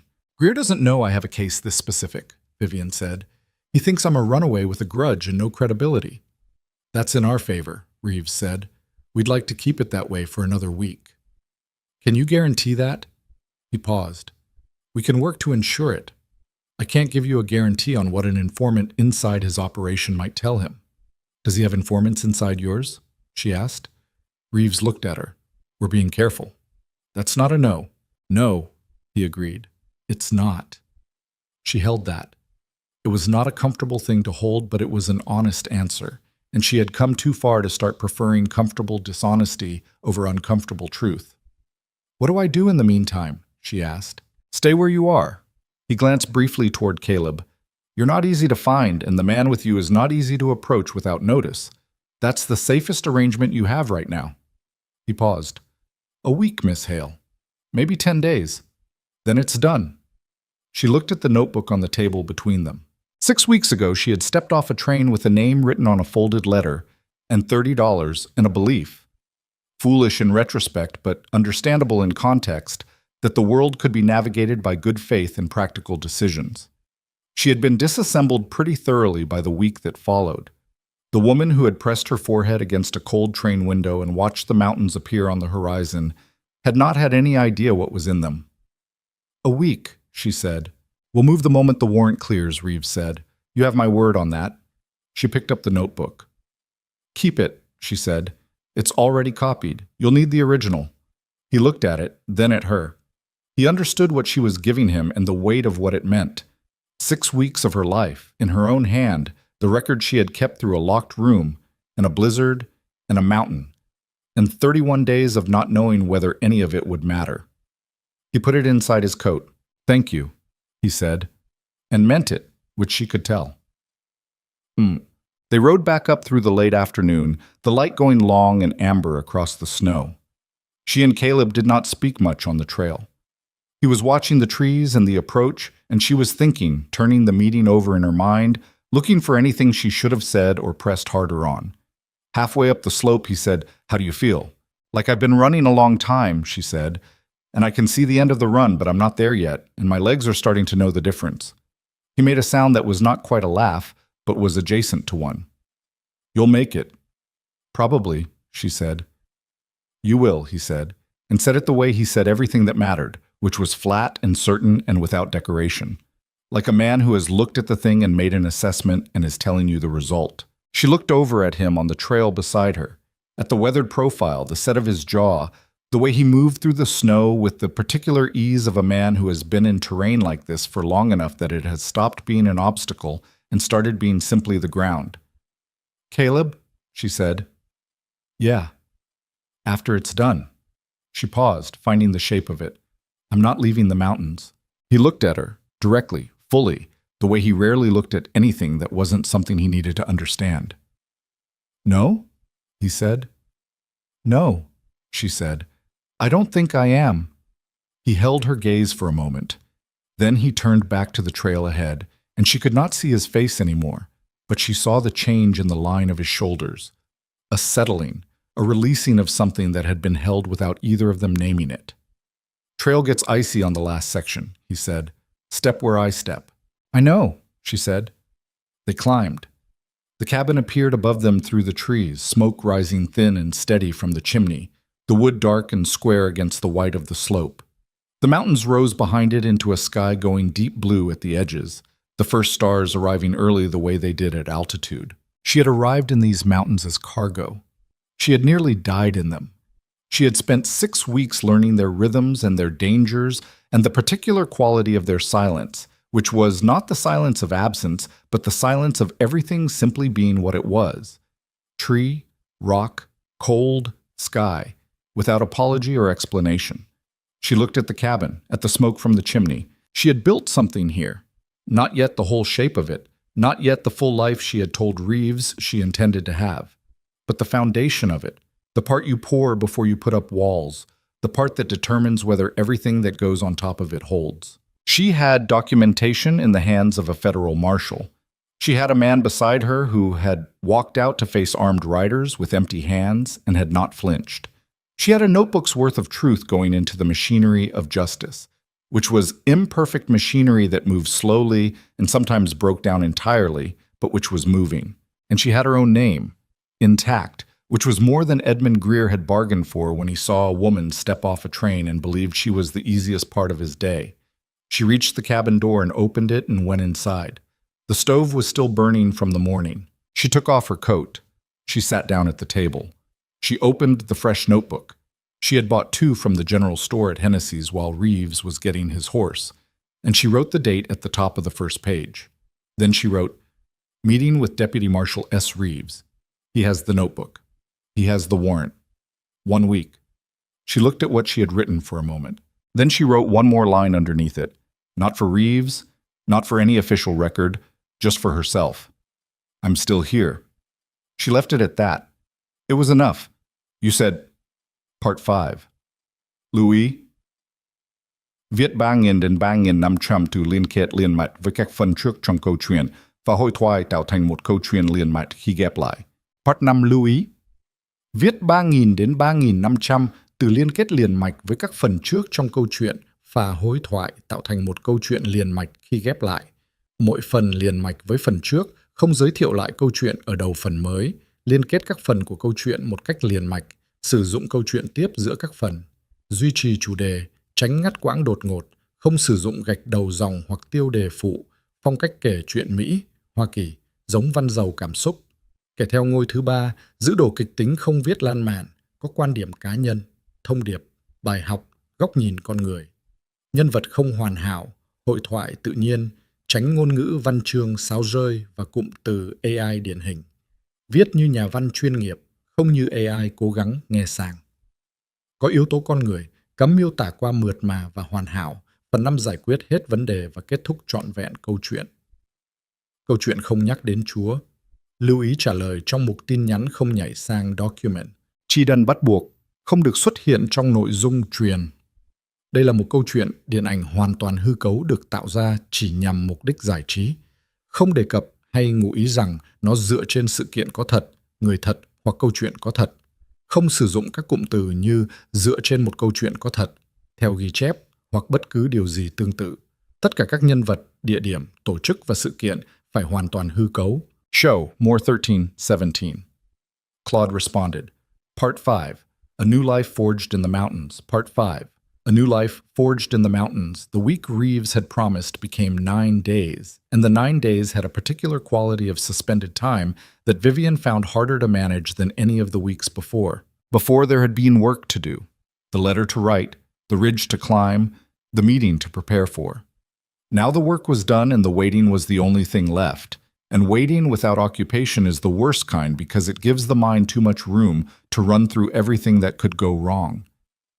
She filled the time the way she filled all difficult time, which was by keeping her hands busy and her thinking pointed at something concrete.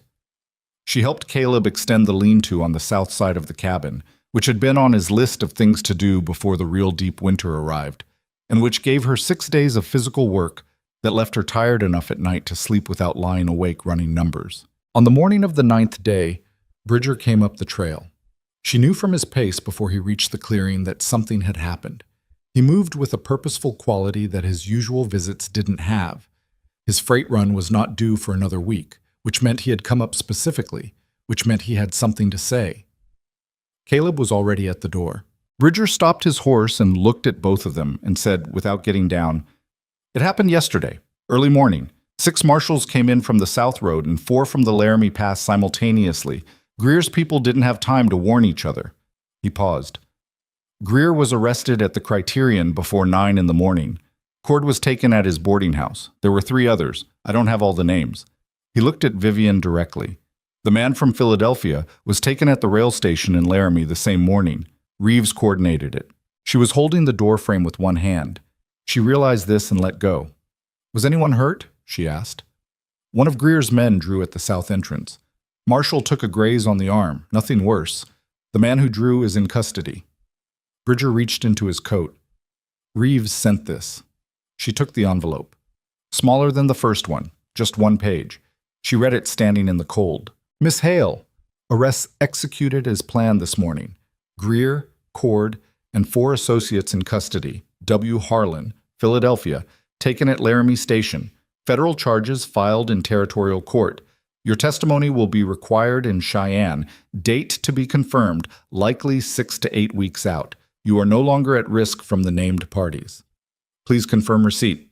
S. Reeves, Deputy U.S. Marshal. She read it twice.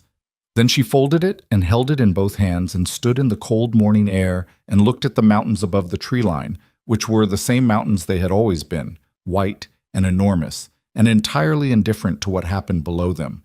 And she felt something release in her chest that had been held so long she had stopped noticing the effort of holding it. Not joy, exactly. Not yet. More like the physical sensation of setting down something heavy that you had carried so long the weight had started to feel like part of your own body. You all right? Caleb asked. Yes, she said. And then, more honestly, I don't know. Give me a minute. He gave her the minute. Marmot. Bridger stayed for coffee and told them what he knew of the operation, which was the version circulating through the freight and supply networks. Fast, partially accurate, inflated in some details and understated in others, the way news always travels through informal routes. What came through clearly was this. The arrests had happened too fast and too simultaneously for anyone in Coldwater Creek to intervene, and the town had woken up on a Wednesday morning to find that the man who had effectively run its economy of fear for 4 years was in federal custody before most people had finished breakfast. How's the town taking it? Vivian asked. Bridger considered this with his usual economy. Mixed, he said. People who were afraid of him are relieved, mostly. People who made money off his operation are nervous, and there are people who just didn't know, believed he was a saloon owner and nothing more complicated. And they're surprised. He drank his coffee. There's also talk. About me? About you. He set the cup down. Reeves's people didn't keep your involvement quiet. They couldn't, really.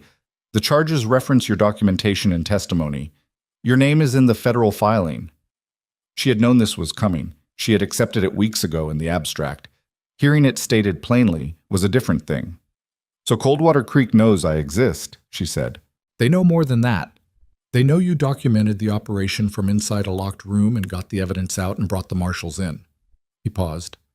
That's not the story Greer told about you. No, she said. I imagine it isn't. She thought about the men in the saloon who had looked at her and looked away, the conductor on the platform who had stared at the middle distance, the town that had decided not to see what was in front of it. She was not angry at them anymore, or not primarily angry. She had burned through most of that in the first weeks in the cabin, in the quiet hours when she'd had nothing to do but process what had been done to her and what the world around her had permitted. What she felt now was something more complicated and less clean than anger. Closer to the feeling you have when you understand that most people do not act out of malice but out of fear and self-interest, and the human tendency to look away from problems that are not immediately yours, and that this is both a genuine explanation and not, in any meaningful sense, an excuse. There's something else, Bridger said. She looked at him. The woman at the saloon. Dottie Marsh, her name turned out to be. Reeves's people found her before the arrest. She gave a statement. He paused. From what I heard, it was substantial. She'd been there 3 years, and she knew considerably more than she'd let on. Vivian was quiet for a moment. Is she all right? She asked. She's in protective custody in Laramie for the time being. She'll testify. Bridger looked into his coffee cup. Reeves told me to tell you, if I saw you, that without Dottie's statement corroborating yours, the case against the Philadelphia man specifically was going to be harder. That her testimony makes it solid. She thought about Dottie's Riverstone face. There are men who are sorry for what they do, and men who are sorry they have to watch it happen. She had been neither in the end. She had been something harder to categorize. A woman who had watched for 3 years and finally, when the moment arrived, chosen which direction to push. People surprised you. That was a thing Vivian had been relearning since October, slowly and sometimes reluctantly, because it is easier to build a complete theory of how the world works than to keep revising it every time someone does something that doesn't fit. Dottie had been a revision. Caleb had been a larger one. Robert Aldridge came to the cabin 2 days later, which she had not expected. She heard a single horse on the trail, mid-morning, and she and Caleb had both moved to their respective positions, her with the rifle, him at the door, before the rider emerged from the tree line and she saw that it was one man alone on a bay horse, not young, moving slowly, with the posture of someone who has not decided yet whether this was a good idea. She recognized him. She had never seen him before, and she recognized him, which told her something about the kind of damage a person carries in their body.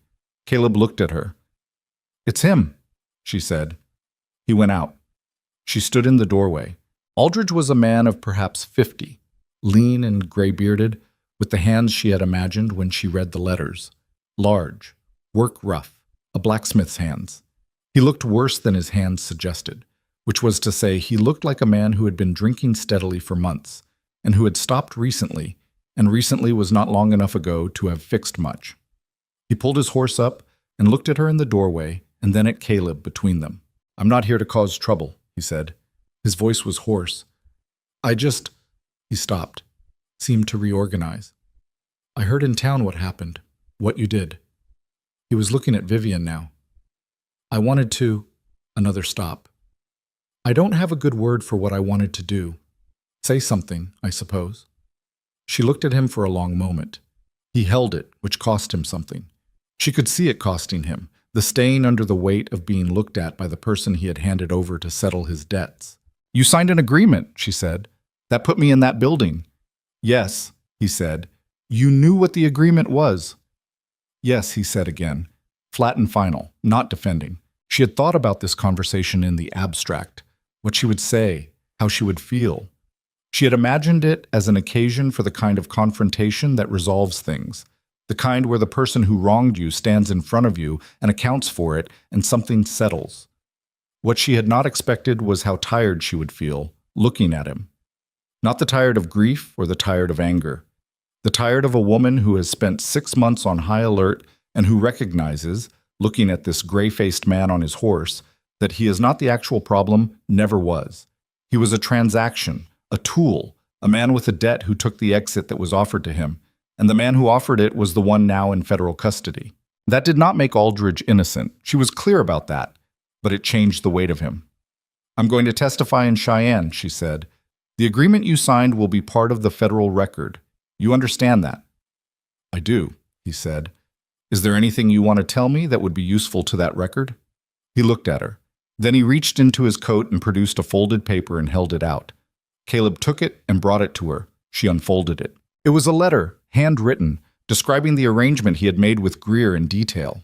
The debt, the agreement, the specific instructions he had received about how the correspondence was to be written and what it was to contain. It named 2 other men who had been involved in brokering the arrangement. It was signed and dated. She looked at him. "I wrote it last week," he said. "I was going to send it to the marshal's office in Cheyenne. I thought, you should have it first. You should decide what to do with it." She folded the letter back up. She was not going to forgive him. She was aware of this clearly, not as a decision made in this moment, but as a fact she had arrived at somewhere in the past weeks, quietly, without drama. Forgiveness was a thing she had heard described as something you did for yourself, not for the other person, and she had considered this and decided it was probably true, and also that she was not there yet, and that not being there yet did not make her a smaller person. It made her a person with accurate accounting. She would carry the letter to Cheyenne. She would testify. She would put the names in front of the court and let the machinery do what it was built to do. What she would not do was let it define the rest of her life, which was a different thing entirely from forgiveness and required no one's cooperation but her own. "I'll take it to Cheyenne," she said. Aldridge nodded. He looked like a man who had expected less and didn't quite know what to do with the actual response. "You should go," Caleb said. Not unkind, just final. Aldridge looked at him, then back at Vivian. He touched the brim of his hat in a gesture that seemed insufficient for the occasion, but was what he had. Then he turned the horse and went back down the trail. She stood in the doorway with the letter in her hand and watched him go. Matatsu. Spring came to the mountains the way spring always comes to high places. Reluctantly, incrementally, 1 degree at a time. The snow pulling back from the south-facing slopes first, and then retreating up the ridges over the course of weeks that were still cold but had a different quality of light in them. longer days, and a sun that had some actual intention behind it. The creek below the cabin unfroze by sections, the sound of it returning first before the ice was fully gone. A murmur under the surface that grew into something open and audible over the course of a week. She noticed these things. She had the time to notice them now, which was something she had not had in years. Not in the factory, not in the boarding house, not in the first months in the mountains when survival and strategy had taken all available attention. The noticing felt like a kind of luxury that she was still learning to accept without guilt. She went to Cheyenne in March when the passes cleared enough for travel. Reeves had arranged lodging, and the date was set, and she rode south with Caleb and Bridger and spent 3 days in a federal courthouse, giving testimony in the precise, detailed manner she had been practicing since October without knowing she was practicing it. She told the court what she had heard and seen and documented. She was cross-examined by a lawyer representing Greer who was good at his job and who looked for inconsistencies in her account and did not find them, which she could see in the quality of his frustration by the second hour. Dottie Marsh sat on the other side of the room and testified on a separate day. They passed each other in the hall on the second morning. Dottie stopped. Vivian stopped. "I didn't know you'd do all this," Dottie said, meaning the documentation, the letter, the marshals. "When I told you about the window." "I didn't know either," Vivian said. "Not all of it?" Dottie looked at her for a moment with that river-stone expression, measuring. "You did right," she said. Then she walked on. It was not a small thing to hear from a woman who had been inside that building for 3 years. Edmund Greer was convicted on federal trafficking charges in April. The man from Philadelphia. His name was Warren Harlan, and he turned out to have operations in 4 territories that Reeves's investigation had been tracking for over a year, was convicted on broader charges that carried a considerably longer sentence. Cord received 2 years. 2 of the other men took plea arrangements that reduced their exposure in exchange for testimony about operations in other towns, other routes, other women who had arrived at other train platforms and been handed over like cargo. Vivian read all of it. She kept the newspaper accounts and added them to the notebook. The second one, the one she had started at Hennessy's the day she bought it while Reeves was getting his horse. She was not sure yet what she would do with all of it. The 2 notebooks, the clippings, the letters, Aldridge's signed statement. She thought sometimes that it was the kind of record that should exist somewhere beyond her own shelf. She thought about that and let the thought sit without forcing it into a plan. She was learning to let things sit without forcing them. But she stayed in the mountains. She had told Caleb she would, that afternoon on the trail coming back from Hennessy's, and she had meant it, and the meaning of it had only grown more clear as the months accumulated. This was not the life she had traveled west expecting. It was not a life she could have described to herself, in that boarding house in Providence, as a thing she was going toward. But she was finding, at 25, with the particular hard-won clarity of a woman who has been stripped of her assumptions and had to decide from scratch what to keep, that the life you actually build is rarely the one you imagined. The imagined one is built from the materials you had before. The actual one is built from what you find. What she had found was this: a man who showed his worth not in declarations but in what he did when the situation required something, which turned out to be the only measure that held up under pressure. A place whose silence she had learned to inhabit without filling it. A self she trusted more than the self who had boarded the train in Providence, not because she was harder or more defended, but because she had been tested in ways that are not available in boarding houses, and the test had told her something accurate. In May, Caleb built a second room onto the north side of the cabin. He had been planning it since before she arrived. She'd found the rough measurements penciled in the back of the surveying manual in February, with a date from the previous year. He did not make a thing of this. He just started building one morning, and she handed him boards and held things level when asked, and they worked in a companionable silence that had long since stopped needing to be anything other than what it was. The room took 3 weeks. When it was done, the cabin was still not large and still not elegant, and still smelled of wood smoke and pine and the animal presence of the hides stacked in the corner. But it was different, more than one person's space, visibly, in the way a space becomes different when it has been built for 2. One evening in late May, the creek running loud and the light going long and golden through the new window of the new room, Caleb said, "I'd like you to stay." She looked at him. I know you're staying, he said. That's settled. I mean, he stopped. He was not a man who fumbled words often, and when he did, it was a thing to observe with some care. I'd like you to stay the way you stay with someone, not just in the same place. She was quiet for a moment. That's not a smooth thing to say, she said. No, he agreed. I appreciate that, she said. She meant it. She had heard smooth things said to her, or at her, and none of them had ever carried the weight of something true. She looked at the window, at the creek running below in the evening light, at the slope above the tree line where the snow was retreating to the high peaks now, the rock emerging gray and ancient underneath. She had climbed that slope in the dark in a blizzard with wet boots and $42 in her left boot and a folding knife and a notebook.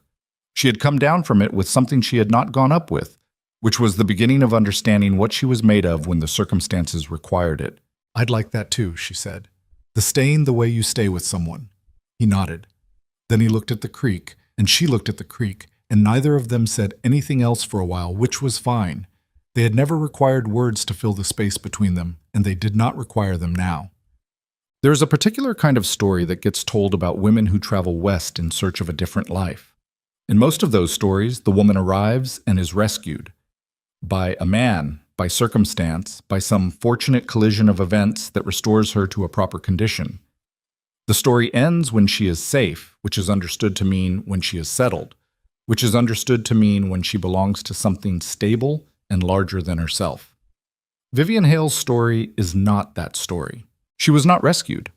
She rescued herself by the method of documentation and patience and refusing, in a locked room, in a blizzard, on a ridge above a confrontation she could not control, to accept the version of herself that someone else had decided she was.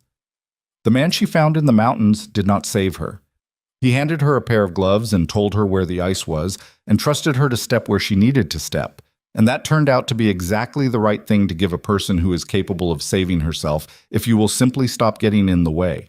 She was not the same woman who got off the train. She was not a better version of that woman in any simple sense. She was a different woman, forged from a different set of experiences, carrying things the original woman did not carry, and having set down things the original woman held too tightly. She had her name intact. She had her record complete. She had a life in a place that was hard and honest, as a man's letter had once promised, though not the man and not the life the letter had described. She had a window that looked out over a creek running full with snowmelt in the spring, and a man in the next room who had walked out to face her enemies with empty hands and had asked her to stay not with smoothness, but with the plain truth of what he wanted. She had woken up afraid, in the early months, with the particular start of someone whose body has not yet learned that it is safe. She still woke that way sometimes. The body learned slowly, but she had learned to sit with it, to let the sound of the creek and the smell of the fire and the specific gravity of the man sleeping nearby work through the fear by degrees, and the degrees were adding up. In the second notebook, on the last page she had written on before putting it on the shelf beside the first, there was a line she had written on a night in late April, after the verdicts had come in and the newspaper had arrived with the sentencing, and she had read it at the table by lamplight and then sat for a long time in the quiet of the cabin. The line said, "This is what it looks like when the documentation holds." She had meant it about the court case, the charges, the conviction, the sentences. She had meant the thing I built out of names and dates and overheard numbers in a locked room in October held up in front of a federal judge in March. And the men who believed themselves untouchable are no longer untouchable. And the record made the difference. But she had read the line back later and understood that it meant something else too, or also. That the documentation holds was also true of what she had documented in herself over the course of the winter. The inventory of what she was made of, the accurate record of what she had done and survived and chosen. The evidence that she was not what Edmund Greer had decided she was when he watched her step off the train and called her the shipment. She was not the shipment. She was the one who had written it all down. And she was still here. Hi, I'm back. Hey, Sam. Not tonight, I'm about to sleep, but I will in the future. Okay, so I guess it's for another time. I kind of just want to play Long Dark. I want to play Tarkov. Dude, I do too, Loki. I would fucking tear up some Long Dark right now. I'm gonna update Been up since 2 a.m. It's 2 a.m. Oh, Valorant. Oh, I don't play that game. I don't play that game, buddy. James is really good at Valorant. I'm really good. I hit the what's the highest rank been? Radiant. I hit Radiant and then I just stopped playing. I got tired after that. Why don't you play Val? Because I just said. James doesn't like. Do people not listen to me? FPSs. I swear to God. I hit Radiant and I was like, I don't want to play anymore. Can we learn the Ethel Cain lore now? What's your most played FPS? Isn't it just Siege? It'd be Tarkov. No, true Tarkov. It would 100% be Tarkov. Twins. Can you spike your hair? On my phone. Is this good?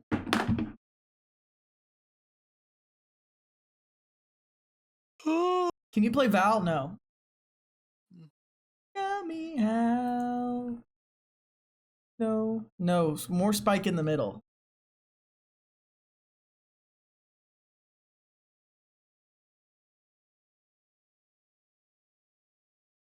Hey James, I have an idea. Sam, what is it? What is it, Sam? Hey Ben, wanna ditch James and play Lethal with me? Said Daddy. True. Following orders, I see. We could get Daddy in, I guess. We could do that if you want to, Ben. Daddy.